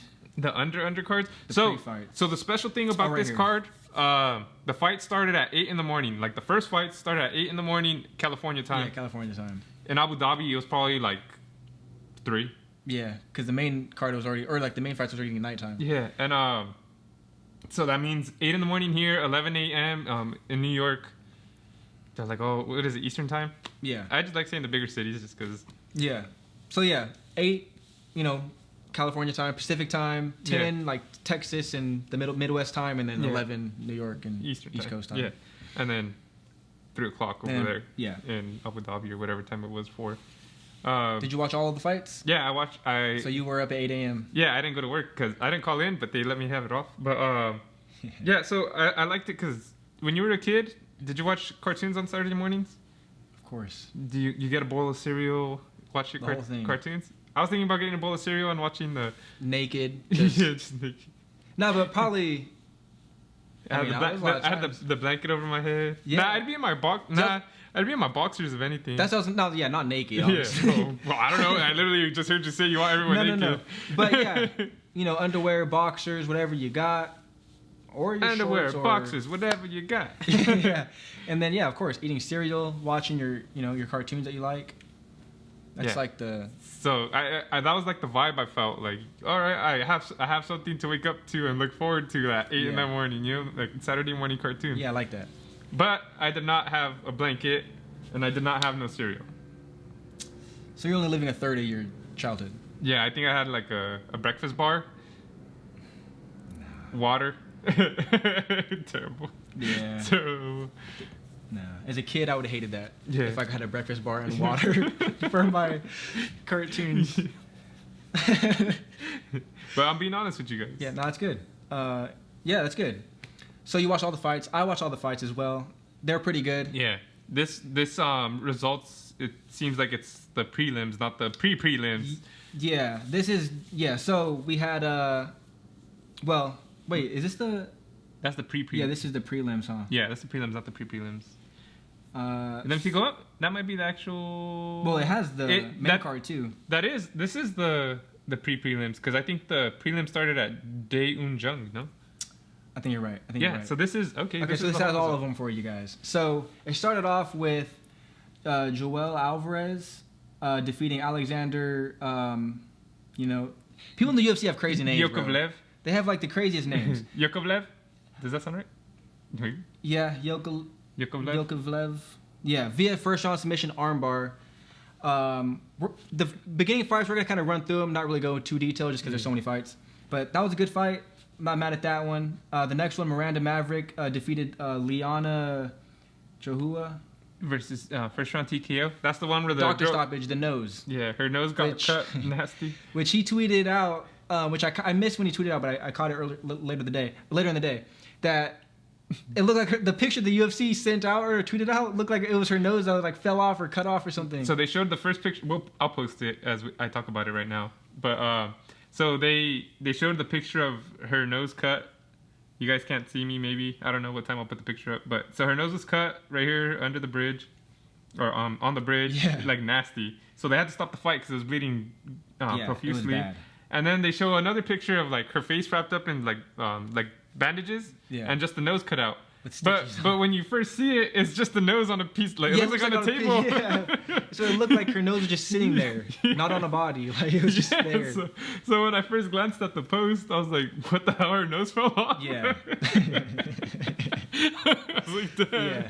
So that was a nasty cut, though. Yeah, like, they had to stop that. There's no way you can let that keep going. Yeah, her nose might actually fall off if it kept going. Yeah. So that was the 2 fights for the early prelims. Bro, I've never seen a nose like that though. Like just cut, like from a punch or a kick or a note, whatever. That was bad. It literally sliced it. But then the prelims started off with Daeunjung versus Sam Alvey. That was a good fight, dude. That was a really good fight. That was a good starter. Because they were going back and forth. So this is the prelim. They went from the pre-prelim to the prelim. That's what. Yeah, exactly. This is the first fight of that, and it started off with a bang. It went really good. It went so good that they couldn't decide who won. Yeah. So it was a draw. Yeah, first, dude, that Daeunjung guy kept throwing these nasty elbows. Bro. You remember that? He could have, well, I mean, not because he could have, but I thought he was going to end the fight. After some of those connected, I'm like, he's going to end this. He landed like 4 possible ending fight ones. Yeah, but then, that dude could take an elbow. Yeah.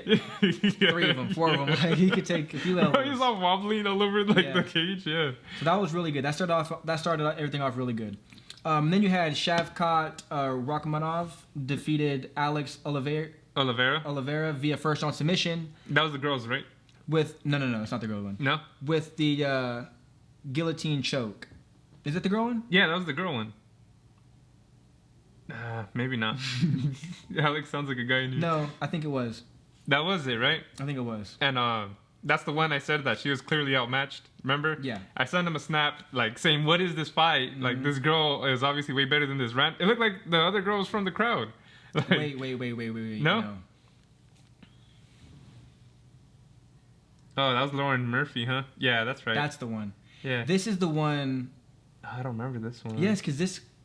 Okay, is it? Oh, you know what? Is that the one where the guy went to slam him? And when he went to slam him, he got him in the choke? Am I thinking of a different fight? I think that might have been it. I don't remember. Oh, well. Yeah. He definitely, I think he was laying down his back and literally choking him. Yeah. And, yeah. I think the guy went to try to escape, and then he slammed him down, and then he just put more pressure on him. That sounds like the main event as well. Yeah. Oh shit. That sounds. Well, we'll get to the main event, but maybe similar thing. But either way, though, he won by first round submission. Yeah. Sorry, I don't remember your fight. There was a lot of fights that day. Yeah, but that was. I don't remember the exact fight, but I know it was a good fight because I thought they were all pretty good. But next, though, we have Casey Kinney defeating Nathaniel Wood via unanimous decision. Another one I don't remember. Yeah, I don't remember that one too much either. I'm sure if I saw the fighters, I'd remember them. Yeah. I remember the next one, the Tai Tuvesa. Yeah, he defeated Stefan Struve, whatever. He had him against the cage like that and threw that hook. Yeah. And then yeah, that was it. And he was saying before this fight that he's fighting for his career on this one. Like if he loses again, he can see himself getting dropped or whatever. So he won, and that was obviously big for him. And then we had Magomed Ankalaev defeated Ion Cutelaba. I don't know. Via first round punches. I actually missed this fight. I remember. I actually missed this fight. That's the one I tweeted. What? What'd you tweet? The fight. The knockout. Was this the 18-second one? That was the 18-second one, no? Oh, yeah. The whole fight, literally, it was an 18-second knockout. Clip, like where you can, That was it only lasted 18 seconds. They were running around and then... I think you did see that one. No, I seen it, but I missed it when it first happened. But it was so quick, like they replayed the whole fight. Yeah. I remember DC saying, let's just watch the whole thing over again. Yeah, I literally sat down. I drank a soda like during this part. Because I grabbed a soda from the fridge. I sat down, and then right when I sat down, like it started. And I was like, all right, I made it right on time. And then it ended. I was like, well, good thing I didn't miss any of that. Yeah. No, yeah, that was the last name Ankalaev? Or that's his, Yeah. Okay, so that was the 18, yeah, that guy just wasn't ready. It seemed like. Because that was his UFC... Look, I'm trying to look at my post and it says, the following media may contain sensitive material. This media is not available because it includes content you've chosen not to see. Bro, I posted it. How are you not going to let me see my own? Yeah, that was that guy's debut. Dude, 18 UFC. Seconds. Yeah, for real. And he had no chance. He had zero chance. From the very beginning, he was getting pieced up. Yeah. But then we had Lauren Murphy defeating Lilia Shirokova. Okay, that's the women's fight. One, yeah. Second round submission, rear naked choke. So this is the main card. Yeah, now we're in the main card. And... Because that 18-second one started off, and I was like, dude, this is crazy. And then the women fight... I remember, I'm like, why are they so outmatched? Like, it was a top 5 ranked women fighter, and then just a random... But I guess her original opponent got injured, so that's why they put her in. And she wasn't ready. Yeah, that's not at all. Because it's a straight out match. Yeah, she wasn't ready. And this might sound crazy, but so the one that lost, she wore a T-shirt in the fight, and I feel like the women that wear a T-shirt when they fight have a high chance of losing. I feel like they might have an issue with how their body looks, like how I was saying about myself. So before you guys jump on me all crazy, I feel like she has maybe some sort of self-confidence issue with how she looks. And in fighting, it's a big mental aspect. Like that's a high part of it. That's how the champions win, is because they got that crazy mental aspect. And if you're already down yourself in some way like that, then you're already halfway losing. Yeah. So I always go against the people with the women that wearing the shirts. I don't know. Might sound dumb, might sound sexist. I don't know, but that's just how I start off thinking about it, you know? Because you're already losing in that aspect, and she ended up losing, so. Yeah, and I think that was Lauren Murphy's first career win by submission, so that's pretty cool. Yeah, she said before the fight started too that she wanted to win by submission. There you go. She got it, so it's perfect. Next fight we had Philip Hawes defeating Jacob Malkoon via first round TKO. Yeah. Which I don't remember how that ended. I mean, obviously ended first round TKO, but I don't remember how it went. Yeah, how it went. Philip Hawes. Yeah. That was the black guy, right? Yeah, I think so. And okay, yeah, I think I remember that one. That was I mean, obviously it was the first round TKO, so it didn't last very long. Were they light heavyweights? I don't remember. I think they were light heavyweights. Or am I thinking of the Volkov? The Volkov was heavyweight. Yeah, so the other one was light heavyweight, I believe. Okay. So yeah, that was probably another good fight because the only fight I really didn't care for was the girl one because it was just outmatched. Yeah, not because they were women, but just because it was outmatched. Then we went up to heavyweight with Alexander Volkov versus Walt Harris.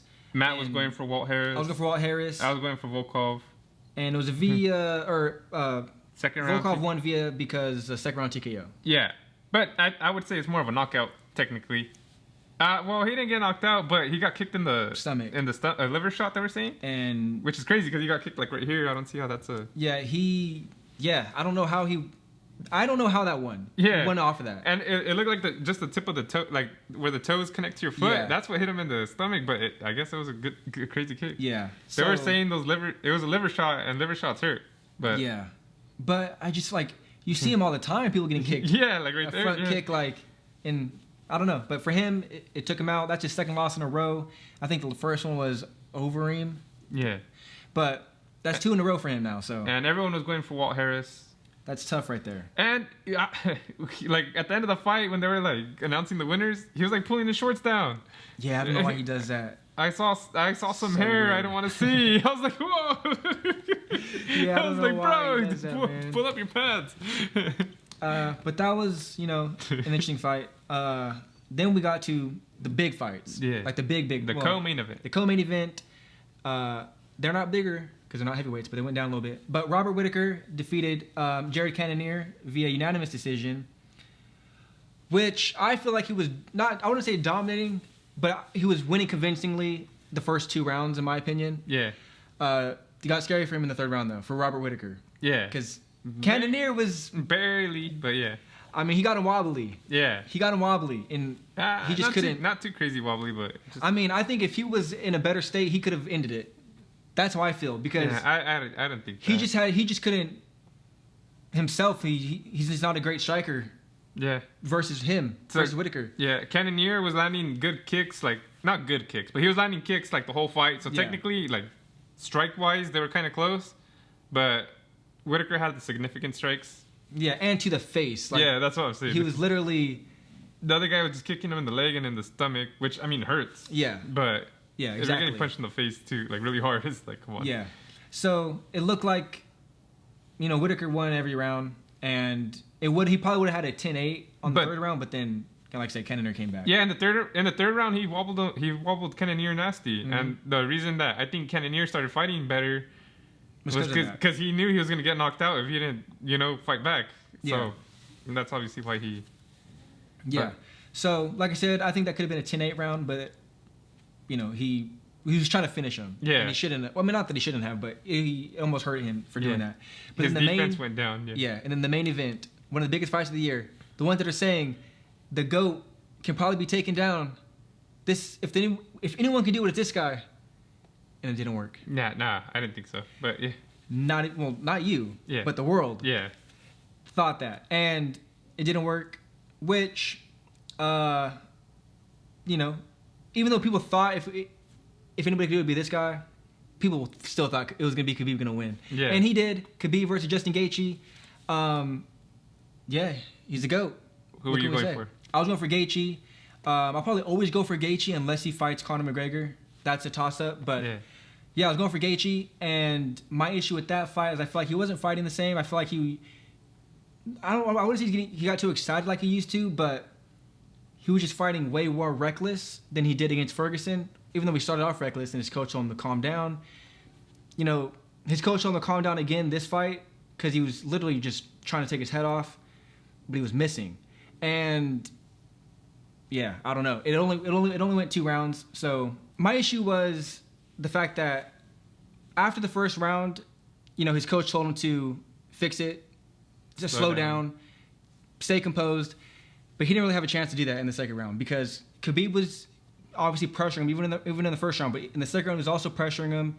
And I don't feel like Gaethje really slowed down. He kept swinging still. And then he tried to keep kicking, which he was kicking him. And he got that was their game plan, too, to kick him in the leg. And he got some good kicks off, some really good ones. And people were saying, if he keeps landing these, eventually it's going to be hard for Khabib to shoot down and...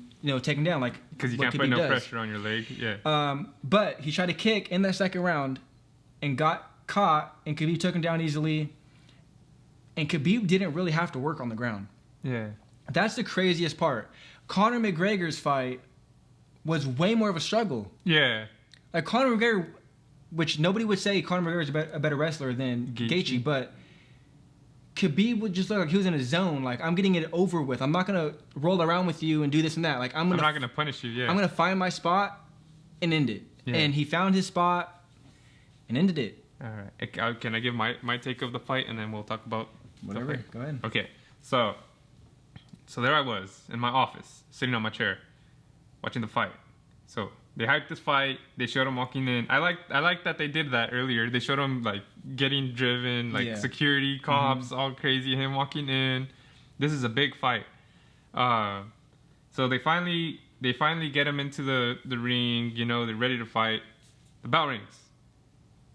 A minute and a half goes by. They're just like circling the ring, not throwing punches. A minute and a half, 2 minutes, and then they finally start striking. It was a little waiting period. I don't know if you remember that. So there was that waiting period for a minute and a half, 2 minutes. Khabib starts striking. Gaethje starts striking.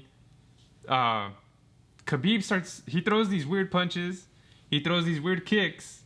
He throws weird uppercuts. And I feel like Gaethje had to fight weird just to counter those, because he couldn't like fight at a good angle, because he would get hit with the weird punch. Khabib was being aggressive.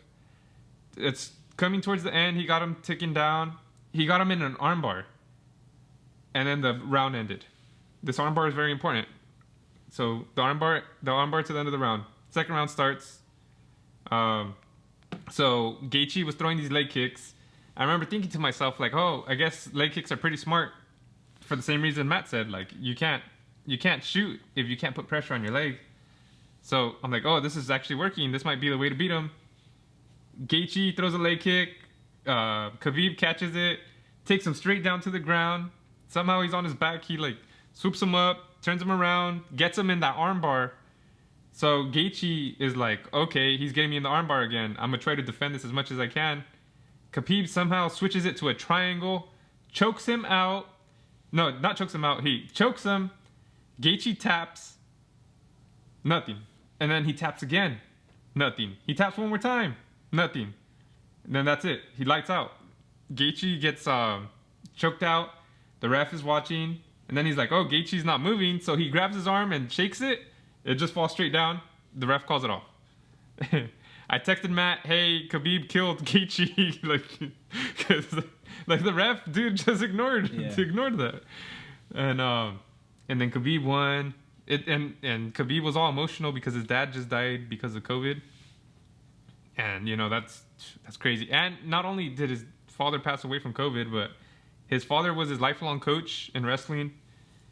Khabib ended up announcing that he was going to retire after this fight. He made a promise to his mom that after this, he wasn't going to fight no more. He said he's now just going to coach. You want to talk more about this fight? That was kind of... I mean, not really. Well, the fact that he's retiring is crazy. Yeah. Obviously. There's no way you can hate him either. Yeah. Like, he's such a humble guy. He's a beast, for one, yeah, in his sport. He's the GOAT in his class. And one of the GOATs in general, no matter the class. Yeah. The only bad thing that he's really done was jump out of the octagon after he fought Conor and then fought Conor's crew. Yeah. But they were telling him crazy stuff like the whole lead up to that fight. Yeah. They attacked his bus with the dolly. And I feel like he's the type of guy, especially like, I feel like he's the type of guy where he's really big on respect. Respect and loyalty. He's gonna respect you to the fullest, but he wants that in return. Yeah. And I feel like he's the type of guy too that those like the same type of people that get really offended if you disrespect them and his family and his religion to a point where it's like, now I'm gonna kill you, not literally kill you, but like in the ring kill you, or like, you know, whereas now it's like, I don't like you as a person. Yeah. And he's really offended. So I feel like, you know, he's that kind of guy. Yeah. And I like that he and Gaethje respect each other. Yeah. And they were cool. And Khabib was crying because, dude, he just went through all kinds of stuff. And so Khabib was crying after the win. And, he's going through so much emotions. And Gaethje went up to him and said, hey, because I guess Gaethje used to wrestle with Khabib too. He says, hey, I know your dad will be proud of you. And, we're here to support you.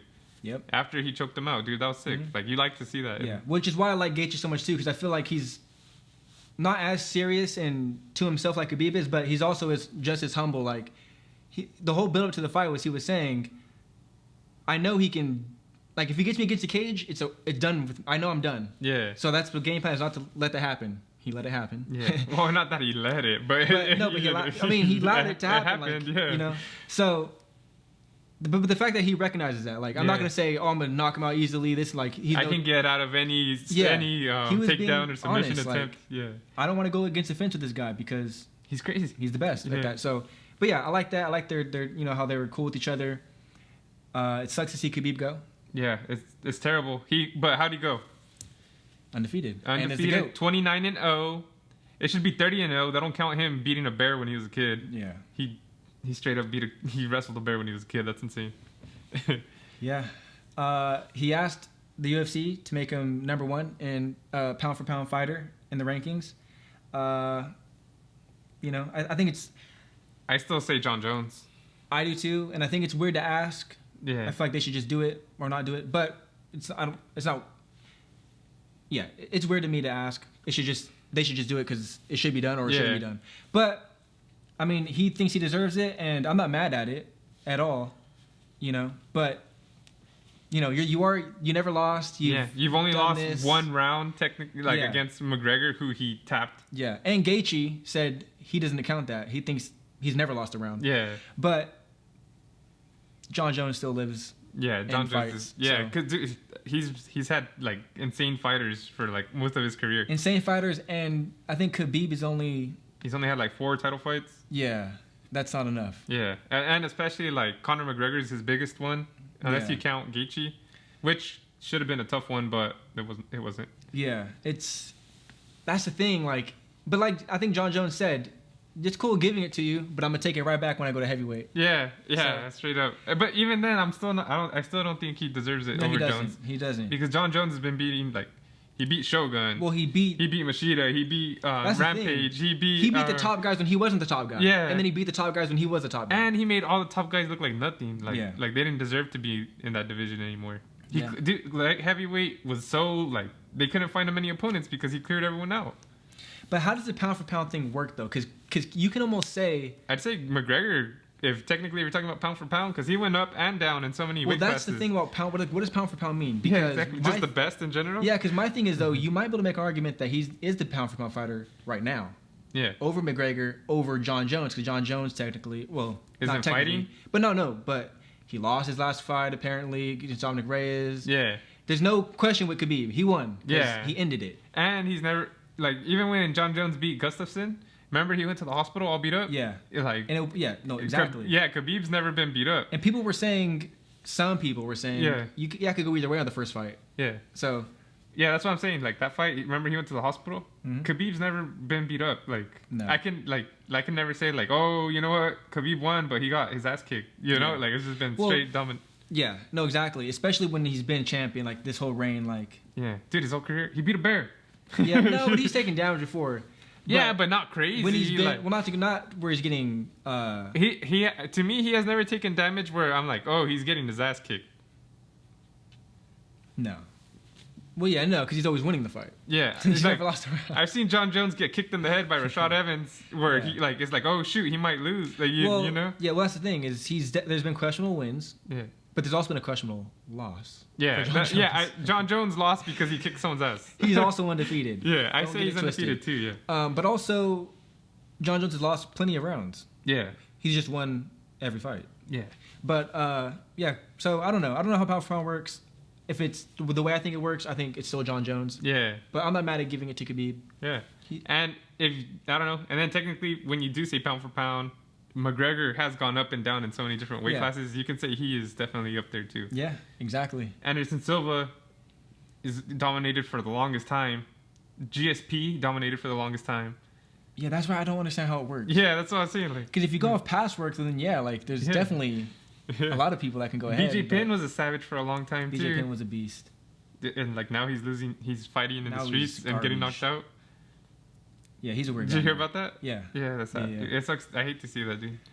Yeah, but that was UFC 254. Yeah. That's the last real big event of the year until. Yeah. And Khabib, hats off to you, man. You're a crazy fighter. Yeah. I know you're never gonna see this, but I gotta give respect. Yeah. Yeah. And you could tell DC was sad about it. Yeah, dude, I got sad about it. Like that shit got emotional out of nowhere. Yeah. No, but I mean, like, just because like they're so close and stuff. Yeah. Like, yeah, but it's cool though. He'll still be around. Yeah. He just won't be fighting. Do you feel like ring. that was a big event? What do you mean? Like just watching that card, do you feel like that was a big event? Mm-hmm. Yeah, it lived up to being like a big card. Oh, yeah, I think so. Yeah, I do too. I felt like people got their money's worth. Yeah, for sure. And especially with the ending. Yeah. Like, even if he lost, just the whole retiring, the whole thing, like, it was added to it. Like, the fact that he won, but also this is like, this is a moment that you can never forget. Yeah. You know, if you're a UFC fan and stuff. Yeah, you'll be like, I remember being, I remember watching this, and like Khabib was like the most. Do you think he's the most dominant ever? Can you say that because he's never lost a round? Well, lost one round. Like, yeah, I guess so. I'm trying to think of other people that were like him too, but yeah, I guess you can say he was the most dominant. Yeah, which is crazy to say. Yeah, because there's some dominant people. Yeah. Especially John Jones when he was in his prime. Yeah, you can. Say, yeah, dude, that's it. Like if John Jones retired, then you could have left it at that. But yeah, I don't know. Shout out to Khabib, man. But then too, you know, being able to have a back and forth fight like that also shows that you're able to go through adversity. But then again, if you don't even need it, then if you don't need the adversity, then I guess you're more dominant. But I don't know, crazy. Yeah, that was good right there. Yeah, that's the UFC talk right there. Yeah. All right. NFL time or what? NFL time. So, recap of the week or what? Oh, well, let's talk about the news and then we'll recap. My bad. I'm the one that messed this up, you guys. So. All right. Well, we finally got to see Tua. Yeah. Well, start 2 plays. Well, yeah, we saw him come in at the very end. Did like 2 plays. He had like 1 throw, I think. Yeah. And 1 handoff, and then he went on the field and sat there and FaceTimed his parents or whatever. Yeah. Which is cool. That's awesome. And that's cool because that's showing him or showing people like he's like appreciative and not taking it for granted. Like, I'm in the NFL. I played my first game. And in college, he broke his hip nasty. Yeah. So like, I'm sure that was super emotional for him. Well, look, this turned into an emotional show. Mm-hmm. And a sexual show. Why you gotta throw that in with the emotional? Anyways, so you know he's like, man, I could have not been here. You know, there was a good chance I would never been able to play football again. Yeah. So I think that just shows the love of the sport, the respect for football, and how smart he is. Cause like, not letting it get to his head that he's a superstar, this or that. But also, did you see that how he was saying how he's gonna deal with his money? Yeah, that he's not gonna. Go ahead and say it since you Well, it was basically like, I don't remember fully, but it was basically like he's not going to touch his contract or something like that, and just spend money from his endorsements and this and that. So he's going to save his money, and you know that's just smart. Know who did that?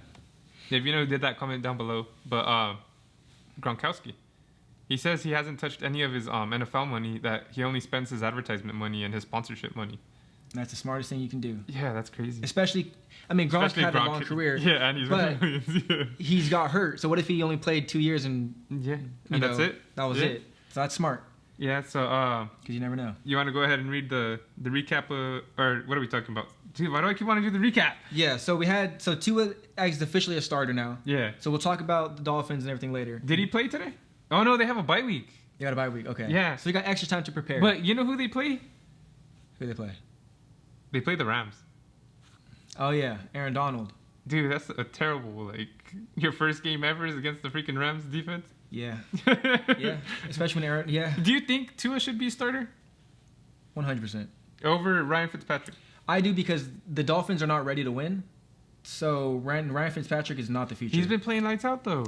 Yeah, but see, I'm the type, because it's not my team. If it was my team, I wouldn't be this hype. Yeah. But like I said previously, I want the Bengals to keep losing. Yeah.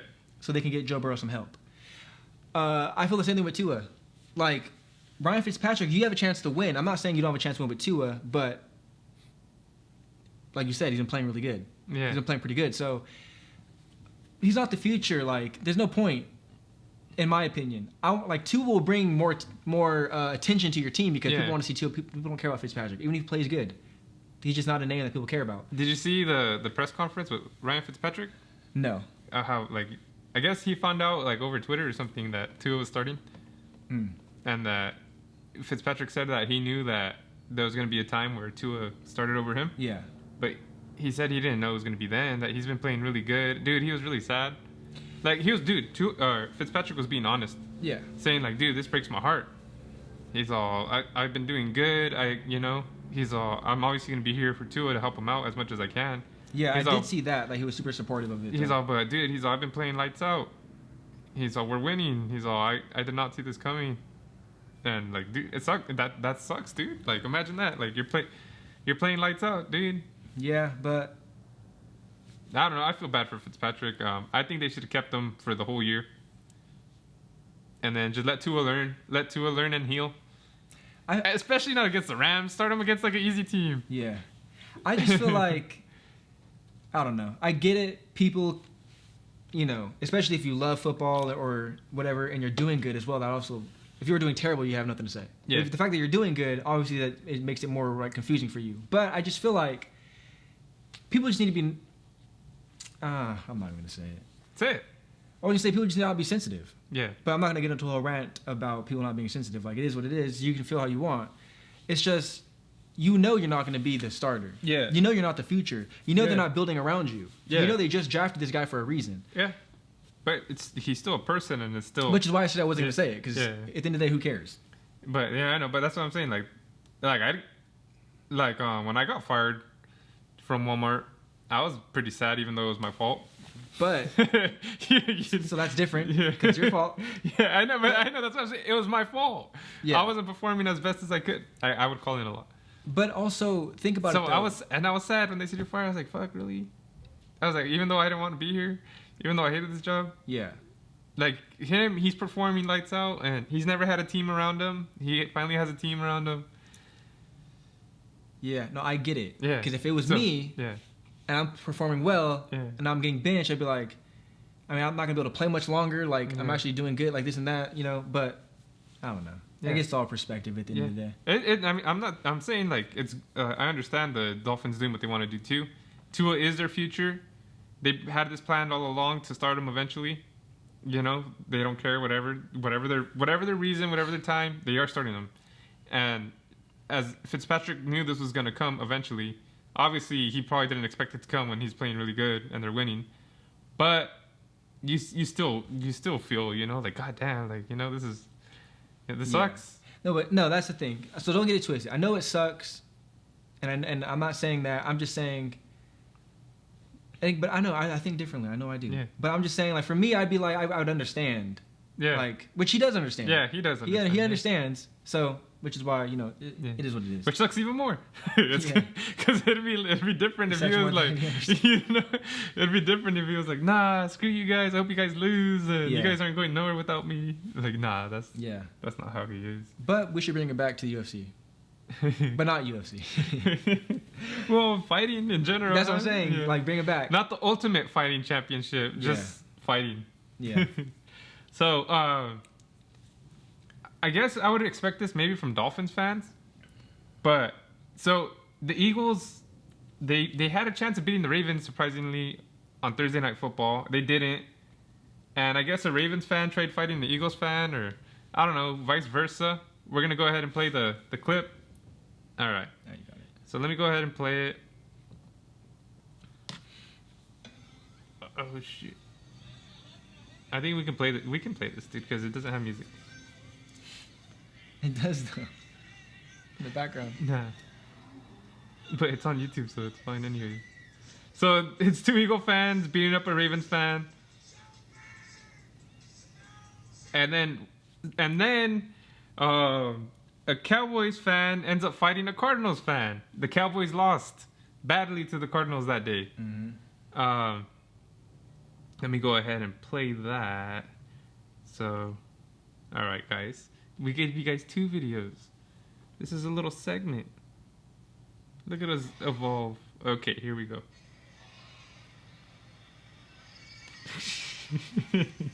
So the Cowboys fan sends the Cardinals fan flying. What do you think about those videos? I mean, I think the first video is nothing special about it. It's just a regular fight. Just 2 Eagle fans. Two Eagle guys just fighting a Ravens. It's just a regular fight. But this second video is crazy just because how far he flew. I feel like It's weird. What were you saying earlier? He has superpowers? Yeah, it looked it looked like a movie, bro. Yeah. Like he pushed him, but he didn't just like fall over. Yeah. Like he like flew down a couple. Well, as you guys saw, he's like it was crazy. Yeah. What if he went like all the way down, dude? Like obviously that's not that strong. Bro, yeah, but I mean, I'm sure if you're the guy flying in the air, you would feel like you're gonna fall, like you're gonna get knocked off, or smack your head against like something. Nah, but I'm sure he thought like, oh no, they're gonna throw me over the ledge. I'm sure that ledge feels a lot closer than it actually is, you know. Yeah. But what's the moral of the story there? What do you think it is? Be ready to square up. Yeah, that too. Yeah. Just be ready, because he wasn't ready. Yeah, no, hell no, he went flying. Yeah. I think the moral of the story is, if you're talking trash to someone's team that just lost, well, there's two. Don't fight them, because they got nothing to lose. They're mad. They're gonna take out their frustration on you. And two, if you fight in a stadium, make sure you have the high ground. Because both of the winners had the high ground endings. Yeah. Yeah, that's true. Yeah. So. And that's true. So that's our weekly lesson with NFL fans right there. That's crazy though, that they're fighting like that. No, that is crazy. That they got caught. And then you want to talk about baseball? Not really. I don't got much to say. Okay, all we got to say is I don't got much to say. The finals. Is going on right now. It's who's playing? You got the Rays versus the Dodgers. And then so when we first were gonna talk about this it was 2-2, right? Yeah. And then I think it's going on right now, or it happened. Let me see. Let's see. October 25th. What the fuck? It just says top 6. I don't know what the hell that means. Well, anyways, they're 2-2. Oh, yeah, it's the top of the 6th inning. Oh, okay. So it's still going on. It's 4-2. Dodgers up. Or no, am I wrong? Is that just right now?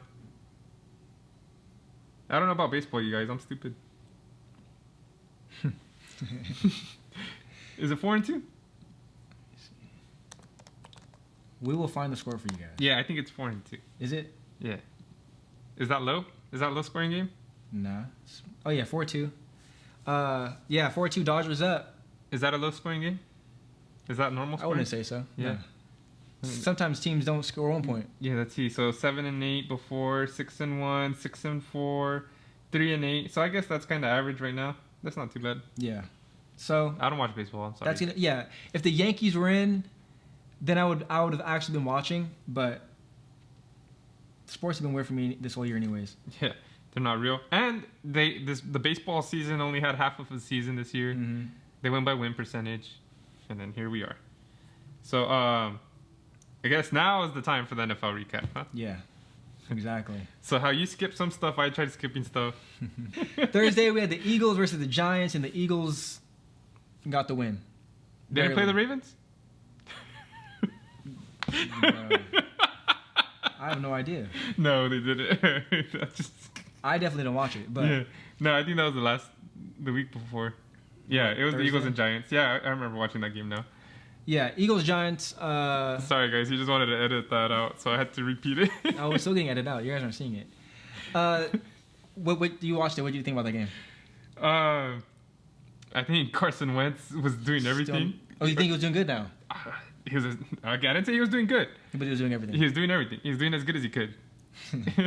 Dude, his receivers were dropping a lot. Okay. Deshaun Jackson, he got tackled by a former Raider. He was already on the ground, and dude, he got rolled up nasty. Yeah. Is there an update on that? Like, is he out for the year? I don't think so. They were carrying him out on his shoulders. Like, you know, remember what did they say about? Dude, OBJ might be out for the whole year. They were saying. Yeah. But that's a different team. But let me look that up real quick. You want to go ahead and read the other? Yeah. So we had the Sunday. Wait, hold on. Thursday night football games have been garbage. They've been putting like the worst teams. I don't know if that's on purpose or what. But I like when two garbage teams play each other. Cause I mean, it's fair. Because yeah, it's gonna be a good game because they both suck. So they're both gonna play good against each other. So it turns into a good game. Yeah. Or you're just gonna see some crazy football. Like, why did that happen? Like, you'll never see that happen. Like, yeah. So that's why I like watching them. But go ahead and recap the rest. So Sunday we had which is today. But we had the Saints versus the Panthers. Who'd you think was going to win? I was going for the Saints. Albans was going for the Saints, and I think the Saints were going to win. Yeah. 27-24? 27-24. That was a good game. We had the Bills and the Jets. The Bills only scored 18, and the Jets only scored 10. Which is crazy. Yeah. I feel like the Jets played better against them than the Raiders. It doesn't make sense. Yeah, and those are both like New Yorkish teams. Yeah, so, it is what it is, I guess. The Browns came back and beat the Bengals. Yeah, supposedly that was a crazy game by the highlights we were seeing. Yeah, which is crazy because they were getting dominated pretty good, and then they came back. Well, Baker Mayfield went 0 for 5, had an interception? Something like that. Maybe even 2 interceptions. Or was No, it 0 for 5, 1 interception, and then he went 21 for 22. With like 4 touchdowns? For the rest of the game. Yeah, like what? That's crazy. Well, and that's when they lost OBJ too, so. Yeah, that's insane. Washington football team. They said OBJ's injury is serious. It might be the whole year. Yeah. Washington football team versus the Cowboys. Jeez. 25-3. And then they massacred. They took out. What's his name? Andy Dalton. Dirty hit. He was already on the ground and got a concussion. Yeah. Took him out. It sucks, dude. It sucks to be a Cowboys fan. That's why they're fighting. Yeah. Exactly. But I know it sucks in the moment, but you guys are going to get a good pick. Yeah. And that's what you need. But Dak Prescott, you might not get him back. You might. I don't know. Yeah, that's true. And then you got the Packers versus the Texans. And then the Eagles are winning their division, right? And aren't they like 2-3, 3-2? Yeah, I don't know. The division's trash, but yeah. And so technically the Cowboys aren't all the way out. I don't think they're gonna win at all. But that division is trash, and it's crazy that one of those teams are going to the playoffs. Yeah, it's true. And then you had the Packers and the Texans. And what if one of those teams wins the Super Bowl? I know. I'm just saying that's insane. Yeah. All right, I'll stop cutting you off. I'm sorry. Aaron Rodgers played really well. Bounce back game for him because he did not do good against the Bucks. Devontae Adams was back to Adams. Devontae Adams. Devontae Adams was back, man. Yeah, Devontae Adams. Yeah. So they pulled out the win. Texans still struggling. The Falcons did Falcons things. Yeah. Which they lost the last second to the Lions. Last second. Like they're familiar with losing letting when teams having come to back. Yeah. 23-22 is the final score to that. Shout out to the Lions and Miguel. He's my coworker. He's a Lions fan, so happy to see that in their gray uniforms. They were all grayed out. And then you had the Steelers versus the Titans, which the Titans were getting dominated, but then they came back, almost won it, but they weren't able to pull through. Nah. Big Ben didn't have a good game. I hate to say this, but the Steelers might be I couldn't even say their name. See, I can't even say this. The Steelers might be the best team in the NFL right now. Definitely one of them for sure. Well, they're the only undefeated team, right? They are now, huh? Yeah, I think they're the only undefeated team. So, yeah. Well, I guess technically you can say they're the technically they are the best. But it's just that defense is insane, dude. Yeah. I wish the Raiders' defense was like that. Yeah. And the game should have been more of a blowout, but Big Ben threw like 2 picks. Yeah. And so, but I know I've been saying the Titans aren't, a real threat to me to win it all. But at the end of the day, they keep winning. Yeah. I mean, besides this one, but. And they were close. Dude, they were stopping Derrick Henry for a long time. Yeah. Yeah, that's insane. And then we had the Chiefs and the Broncos, which that was a huge blowout. Yeah. 43-16. In the snow. I didn't see any of it. Me either. But it wasn't close, apparently. Yeah. Clearly. Yeah. I probably was never close. Imagine it was like 16-16 till the fourth quarter. So yeah, Chiefs, they bounced back and bounced back nasty. They dominated. Chargers and the Jaguars, looks like it's a high scoring so far for the AFC West. Chargers scored 39 points. Jaguars scored 29. And, that's crazy. I'm not sure how good Herbert did, but it looks like he did good. His offense 39, put up almost 40, so that's good. Even if he did nothing, at least he didn't lead the team to lose? Screwing up. Yeah. And then you had the 49ers against the Patriots. Which was insane. Which I don't get it because Jimmy G played horrible again. But like I've always said, the Niners are a running team. That's how they thrive. They got 3 running backs. 33-6. Jeez, against the Patriots. That's 33-6. insane. They benched Cam Newton in the fourth quarter. Yeah, because he had like 3 interceptions, right? Or something like that. Yeah, I don't know, man. He's just... Yeah, 3 interceptions, 9 for 15, 98 yards. His backup didn't. He only had 100 better. yards, dude. Bro, his backup did better than him in 1 quarter. 64. Jimmy G, I mean, he had a good completion percentage. Yeah. Not terrible yards, not great yards, but 2 no interceptions? touchdowns, 2 picks. Yeah, that's bad. Jeffrey Wilson, never heard of him, but he dominated. He won the game pretty much for them. He scored 21 points himself. But yeah, that was a blowout. And then, I mean, right now we're watching the Seahawks in Arizona. It's 27-17. Seahawks are up. Tomorrow we got the Bears and the Rams. Which I'm looking forward to. Who you got? Who are you going for? Who do you think will win? Bears and Bears. Bears and Bears. I think it'll be an ugly game. I don't know who I'm going for on this one, honestly. I think it's going to be 24-17. Bears. I guess I'm going for the Bears. Yeah, so you can go for whoever you want. I like Khalil Mack, obviously, so... Oh, yeah. I'm definitely... Aaron Donald is sick, too. That's crazy, huh? Aaron Donald and Khalil Mack. Yeah. See who does better. I guess I'll go for the Bears, I guess. Go for wherever you want.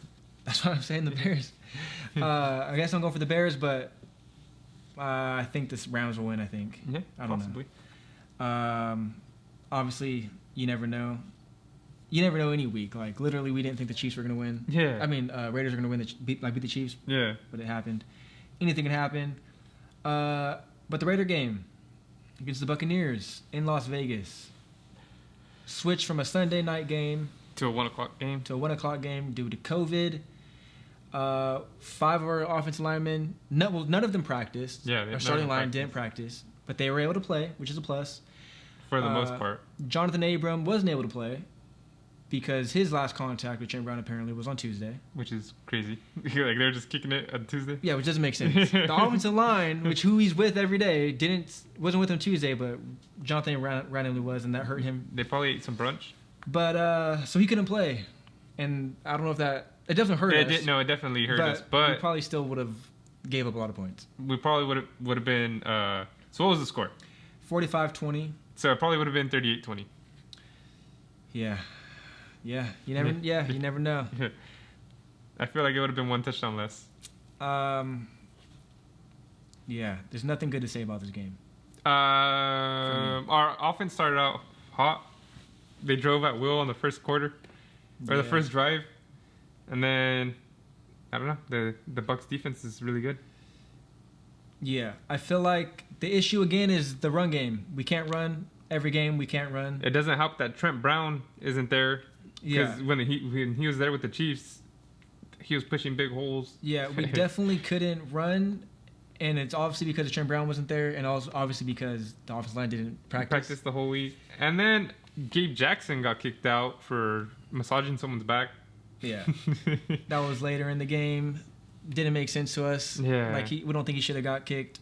I don't think anybody did, not even the announcers. Yeah, but it happened. They tried getting Derek Carr for a fumble when he was throwing the ball. Yeah, and then there was a face mask penalty, and they said it didn't happen. Yeah. They took it away, and then they literally show him grabbing the face mask on that same play. It was weird. But offensively, how do you think we did? C+. Yeah, I'm not mad at that. Like I said, we couldn't run at all. Nelson Aguilar, dude, you've been the MVP so far for wide receivers almost. And you were the MVP the first half of this game. Yeah, you played lights out, and then you dropped like 3 passes today. That was just... One led to an interception, no? Yeah, one led to an interception. Bro, like, come on, man. Don't turn into an eagle. Yeah. Please don't. Yeah, C+ is pretty good. Because we couldn't run. We were able to pass decent. Yeah. Especially more in the first half, but we kind of collapsed. What did Josh Jacobs get? Bro, he must have had no more than 20 yards. Like. And it says Deshaun Jackson's going to be out 6 to 8 weeks. The whole year, pretty much. Unless they go to the playoffs. Let's see. He had, not even 20 yards. So he had 17 yards. He only had 17 yards? Yeah. I feel like his longest run had to been like 4 yards max. Derek Carr ran more than him. So he had 10 attempts for 17 yards. Worst game of his... I mean, I think this is his worst game for the Bro, Raiders. I was wearing a Josh Jacobs jersey. Yeah. Yeah. I wore it so he could do good. We didn't even get 50 yards, it looks... Oh, no, we probably did. But it's rough, though. It was really rough. Nobody did good besides Carr, I guess. Yeah, rushing. Yeah, rushing. Like Ruggs, but he only ran the ball once. Jalen Richard, 7 for 24. Jeez. Yeah. Aguilar went 5 for 107, but... Yeah. But that was before all the drops. Yeah. So he had a really good game, and then he had nothing after. Yeah. Waller, 6 for 50. Renfro, 4 for 42. Ruggs, 2 for 35. Dang, dude. Yeah. Ruggs, I feel like... I mean, not Ruggs. Renfro has been so consistent. Yeah. Like, that's like... Yeah, that's Renfro right there. Alec So Ingold has been consistent with his crazy plays that when he does get the ball. Yeah. Oh, I like the special teams when it was 4th and 1 and they ran it in. Yeah, that was on our second possession, and that was perfect. Like, Yeah. literally allowed us to keep going, and we got a field goal off of it. And then so that was really good. So defense is garbage still. Fire Paul Gunther. Yeah. I posted last time, even if we beat the Chiefs, still fire Paul Gunther. I'm still saying it now. Yeah, we haven't had one game this whole year where we played good.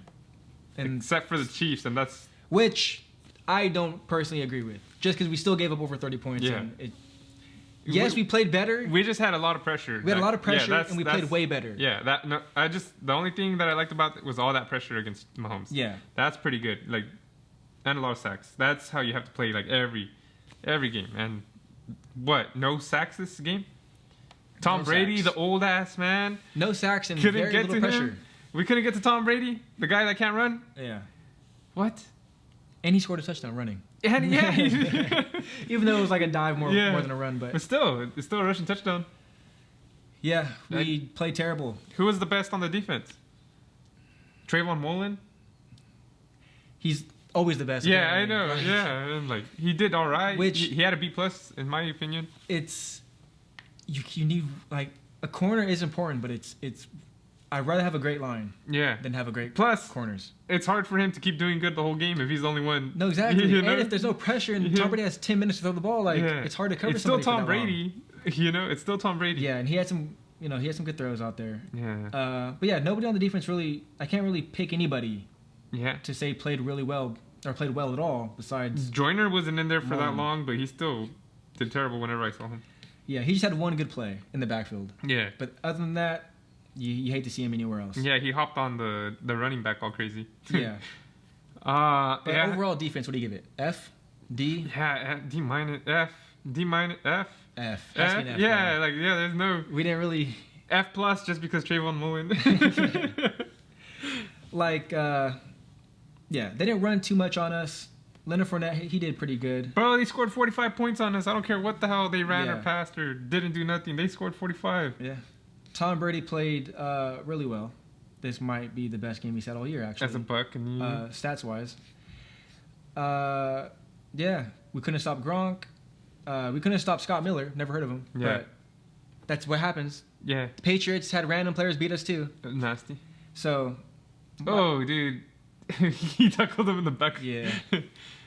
Mike Evans only had 2 catches, but Evan was dominant. Devin White had 3 sacks on us. Yeah, and I was telling Matt, people were saying that Devin White was picked right after Cleveland Farrell, and that we should have picked Devin White.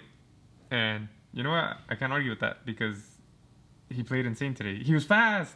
Yeah. Derek Carr tried running it for at least 1 yard, and he caught up. He closed the distance nasty. And then he cracked him later on in the game. Yeah. Out of bounds. Yeah, he hit him nasty. And Derek Carr's a trooper because he caught up like nothing. Yeah. I mean, you can't argue it. You should have got Devin White. We should have got Devin White. The thing, yeah, he had a better rookie year, and he's having a better sophomore year, too. Yeah. So, but that's the game. We just got dominated. Yeah. You know, first quarter. Go for it. No, go ahead. No, I don't want to talk about it. First quarter, it wasn't too bad. We were tied, 7-7. They scored first, but we came right back. Yeah. And scored. Second quarter starts to go a little downhill. 14-3. Yeah. And we only got the 3 because of the fake punt that allowed us to keep the drive going. But they scored 14. And I know it sounds crazy. It would have been it was 21-10, right? It would have been 14 to. It would have been 14 to 10, and they had like 2 minutes left to drive, and they drove at will. Our freaking defense can't hold a team for 2 minutes, bro. And that's the thing. We were actually up 10-7. Yeah. So we actually scored the field goal first, and then went 14 unanswered. Yeah, our defense can't do anything. It started crazy. We went we let them go 3 and out in the first drive, and then we can't even almost score. the second drive. Yeah. It just I don't know why, for some reason, on 3 that and on third and whatever, 3rd and 1, 3rd and 20.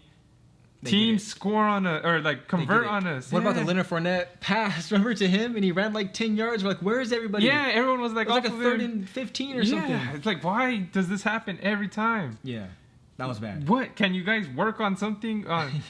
Don't do your 3 deep coverage, whatever. Yeah, it was bad. Put some man. I don't know. Have one guy up there. I don't know. Somebody has to be up there. Yeah, something. Well, how do they convert on us every single time? How is all the linebackers and safeties like behind the first down? Yeah, for reals, on 3rd down, yeah. Like 3rd and 15, like what? Even if they weren't... Have them right on the line. Yeah, even if they weren't initially. Maybe they ran back, but don't run back that far. Yeah. If there's a dude, I don't know, whatever. Have one at the 14, 3rd and 4th, 14 yards up. Bad. But... Every time, dude...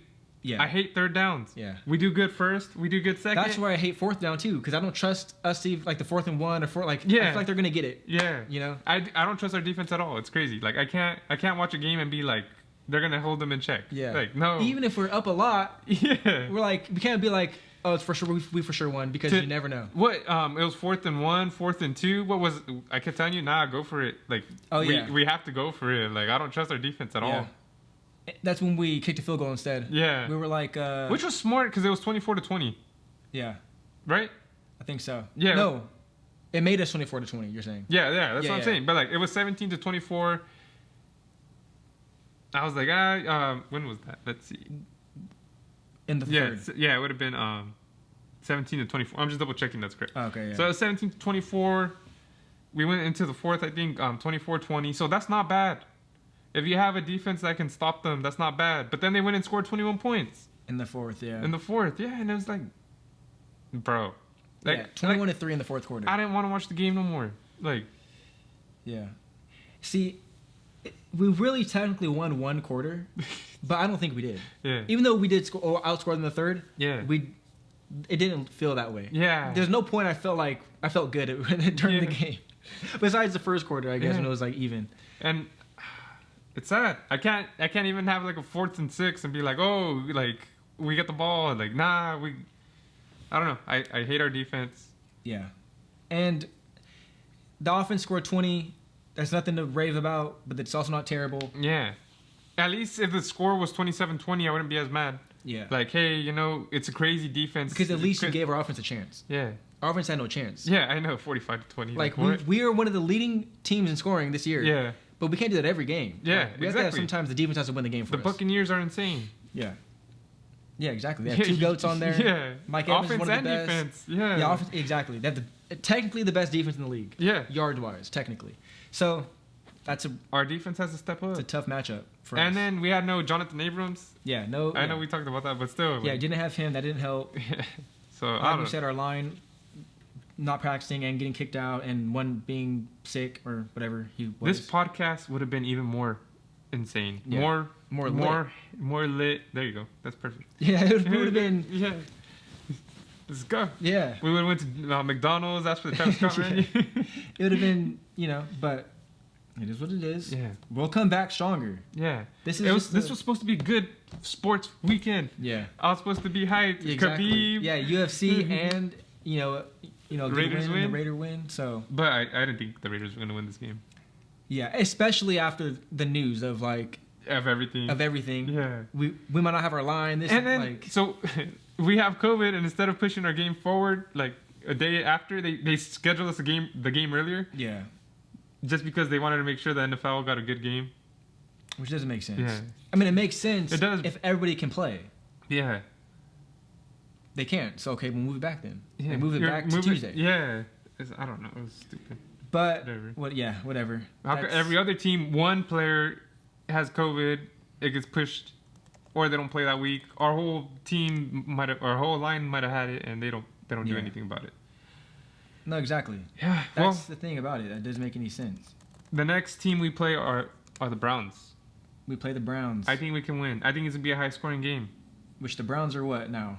4-. They're still the Browns. Or 5-2, I think. Are they 5-2? That's good. I think they were 4-2.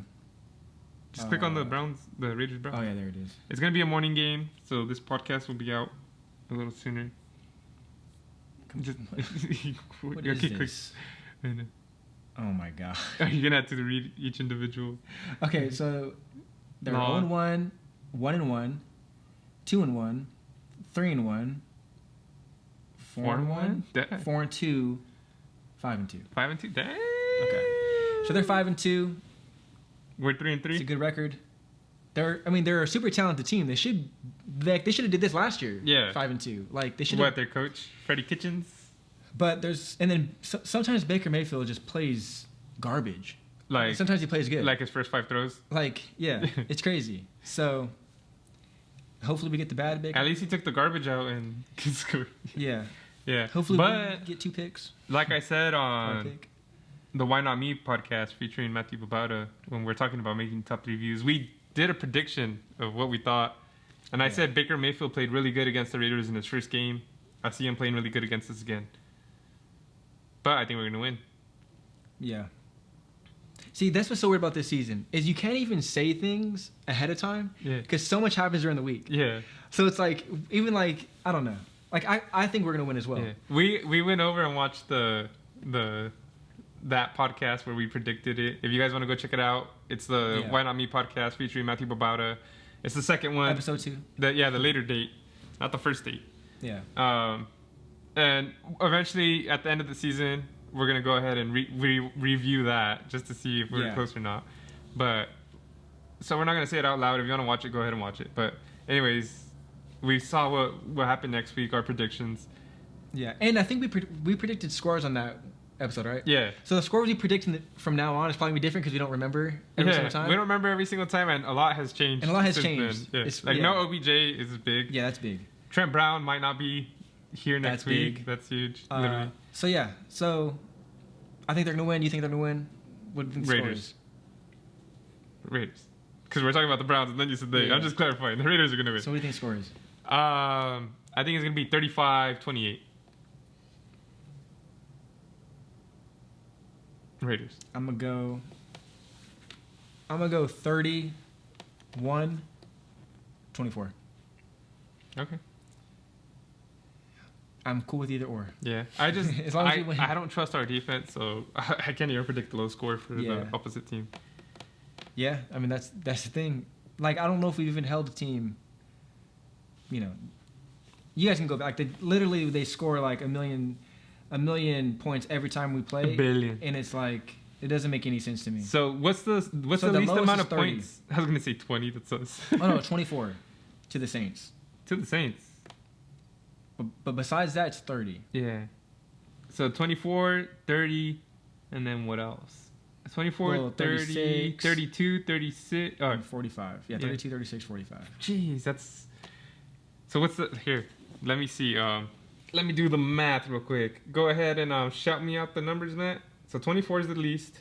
24, 30. 30. Twice. Okay. 32. 36. 45. 3, 4. That's 6 games? Yeah.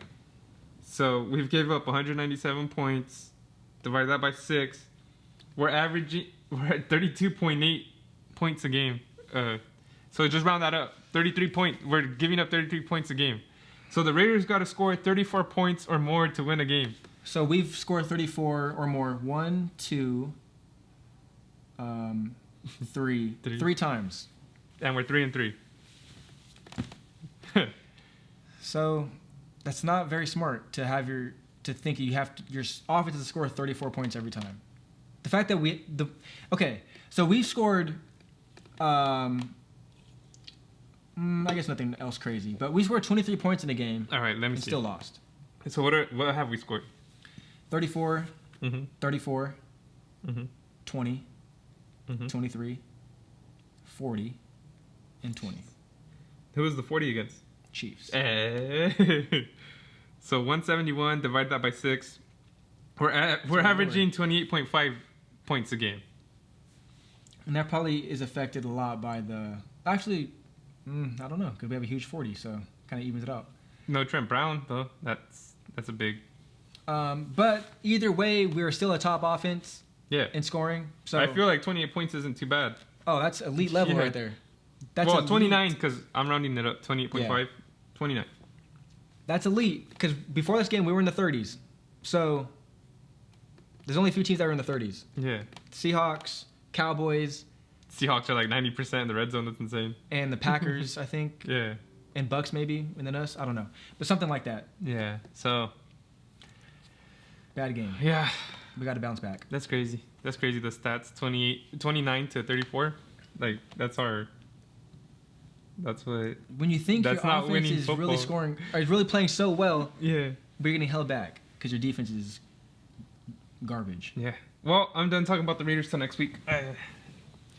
This is terrible. Chandler Jones, brother of John Jones, has the most sacks in the NFL since 2016. It just showed that stat. I don't know why, but... No, because he's playing.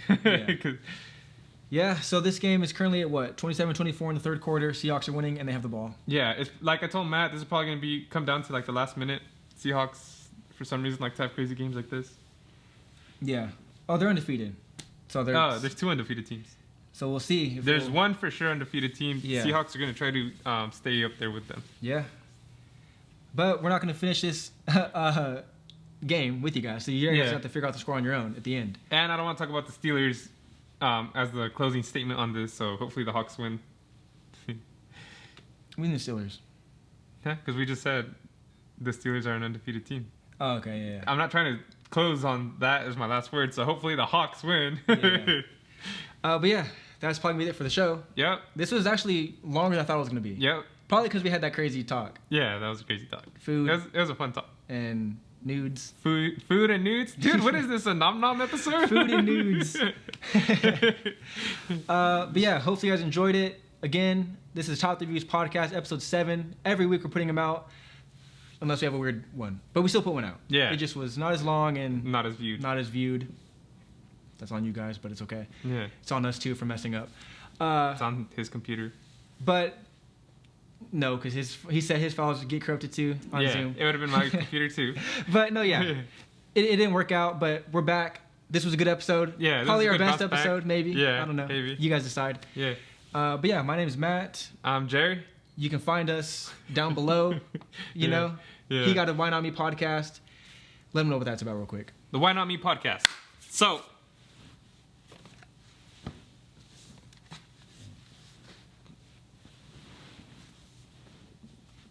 It's a podcast where I interview people about their jobs or their careers or their YouTube channel, maybe their hobbies, pretty much if they make money or just something they devote their time to. We talk about themselves as well, so that way you get to know the people and the company. You get to know that the faces behind it are real people, not just a company that takes your money, but at least that way you know what you're spending, that you know they're real people too, and you're helping out a good cause. Or just if you're interested in doing a different career or a different path, maybe you could get inspiration. You can learn some tips, or you could just see how to get started. Yeah. Even if it's not like something you want to do, but just how they did it, you can apply it into your field. Yeah, and you learn something anyways every episode. I do. Yeah. You definitely learn something every episode. The last one was an astrologist, Andy Bellotti. I had a good time. Yeah, that was a good episode. And it was good because I'm not fully I don't ever read my horoscope or do these charts and stuff, but I still found it interesting. Yeah. I found out I'm an Aquarius Leo moon. The Leo in him, see, I pay attention. The Leo in him, listen to what I say and then go back and watch that episode so you can see. The Leo in him loves the attention. Yeah. Or something like that. So maybe I will make an OnlyFans. Yeah. See? See? It's when the stars haven't aligned yet for them to make the OnlyFans, but it will eventually. Yeah. And I'm gonna have Ryan Brown on there next. She owns the Classic Jewel in Las Vegas, right there in Fremont Street. And then so that's what my show is about. The Why Not Me podcast. Live when though? Live on Wednesday, 6 p.m. Pacific Standard Time. Live. I have a segment where people can ask questions. Yeah. Whatever questions you got. I had people be like, drop your sign. And then the astrologer was talking about, the people's sign. Kind of explaining about it. Yeah, so it was actually interactive too. Like, Matt didn't drop his sign. That was actually a good one because that was more interactive. Like, they're always interactive. That's probably the most interactive one I've had. You get to ask questions, they answer at the end, but this one was like during the show. It wasn't at the end. It was during the show, and it was like... I'm learning how to get you guys going. Yeah, it was during the show, and it was... Actual not questions. just a question, but it wasn't just like a question about what you do. Like, it was live content. Giving me feedback based on... You were part of the show. Which normally costs you money. Yeah. He charged, what did he say, $195 for an hour and a half to do a session? Yeah. My show was about 2.5 hours long. For free. For free. So for everybody that got their signs talked about, got it for free. So so that was crazy. That's a plus. So see, like, I never thought you can make $195 doing astrology. That's insane.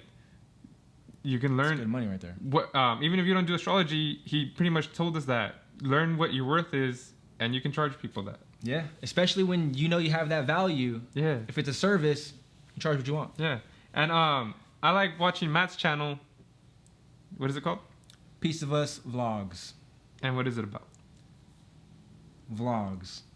A Piece of Us Vlogs is me, my girlfriend that will start OnlyFans soon,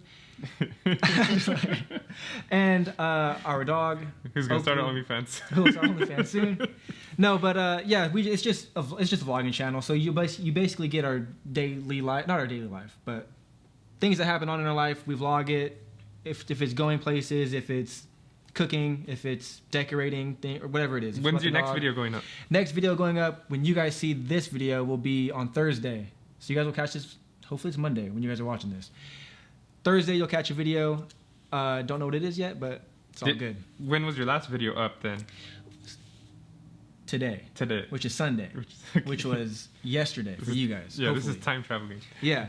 So normally the schedule is Sunday and Thursday. Sometimes it gets switched up a little bit, but that's normal schedule. So if you guys want to check that out, you guys are into vlogs or watching people's lives, definitely stop by there.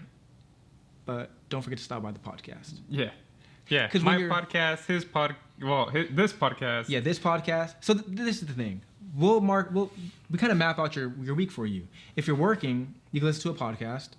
Start with either or. Yeah. This one or that one. Yeah. Just get to both. Yeah. Pretty much. Yeah. And then if you're trying to wind down and just want some wholesome content that's not talking about nudes and stuff, you can definitely go stop by the Piece of Us Vlogs. And if you do want some nudes and all that, stay tuned. In one of these episodes, they're might talk about nudes. I feel like we'll find out if Nicole watches the show or not. Exactly. We'll see if this is ever brought up. So make sure to tune in next week to find out whether or not I'm single. So I hope you guys enjoyed the peanut butter jelly time. Yeah. I hope you enjoyed all the content we had to talk about today. I'm glad to be back here talking to you. Yeah, definitely. I might be moving out of state soon, you guys. So we got to figure out how this is going to work. So stay tuned for that information. Yep. And sorry that the Paletero man didn't show up today. I don't know if you forgot about him. I did. That's 2 episodes in a row he hasn't showed up because stuff. Yeah, that's true. So, but don't forget to like if you enjoyed the video. Yeah. If you haven't subscribed already and you watch our content, what are you doing? Subscribe. So you get it, so we're in your feed. And then please share this on your social medias. Facebook, Instagram, Twitter, Snapchat. I don't know everything. Please. It helps us out and it'll help you out because then more people will watch this and we got to do more stuff. Yeah. And that's the thing. If you guys actually really enjoy the content, by you guys liking and subscribing and sharing, that really helps us out. And like I always say, it'll allow us to bring more and better content. Because if we're able to one day get some money off of this, we can actually put it back into the podcast by getting a better mic, by getting a better camera, by getting better lighting, by getting a whole studio, or you never know. Something. So the money is not just going to go to us so we can buy a Lamborghini. It'll go to Lamborghini, but it'll also go to this. We'd buy a Mercedes van so we could do a podcast in there before we buy a Lamborghini. Yeah. But comment below too. Anything. Comment that you liked it. Comment that you didn't like it. Comment what you did like. Comment what you didn't like. Comment something like that had to do with any of the topics. I want to know what you guys like about the show. I just want to know about you guys, about people watching. I appreciate you guys watching this, so I want to see who you are and what you like about it, so that way I can thank you. All right? Sounds good. I think we can't end any other way. We'll catch you guys next week. See you guys for next episode week. 8. Yep, and hopefully the Raiders win. Let's go.